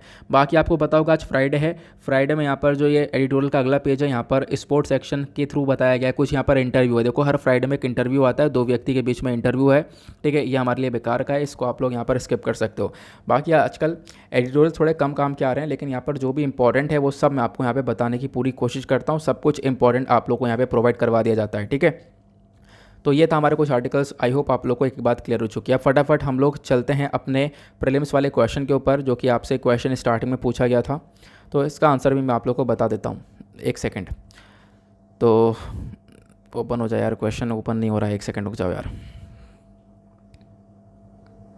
तो आपसे क्वेश्चन पूछा गया था नेशनल मोटो ऑफ इंडिया सत्यमेव जयते, ये एम्बलम पर लिखा हुआ है, ये कहाँ से लिया गया? तो इसका करेक्ट आंसर आपको डी देखने को मिल जाएगा। जो ये वर्ड है सत्यमेव जयते ये लिया गया है मुंदाका उपनिषद से, ठीक है, जिसका मतलब है ट्रुथ अलोन ट्रियम्फ, ठीक है। तो आप लोग इसके बारे में ध्यान रख सकते हो। नाउ इसी के साथ करते हैं हम लोग अपने लेक्चर को समाप्त और मिलते हैं आप लोगों से नेक्स्ट वीडियो में। आज के लिए bye bye, have a nice day, thank you and Jai Hind.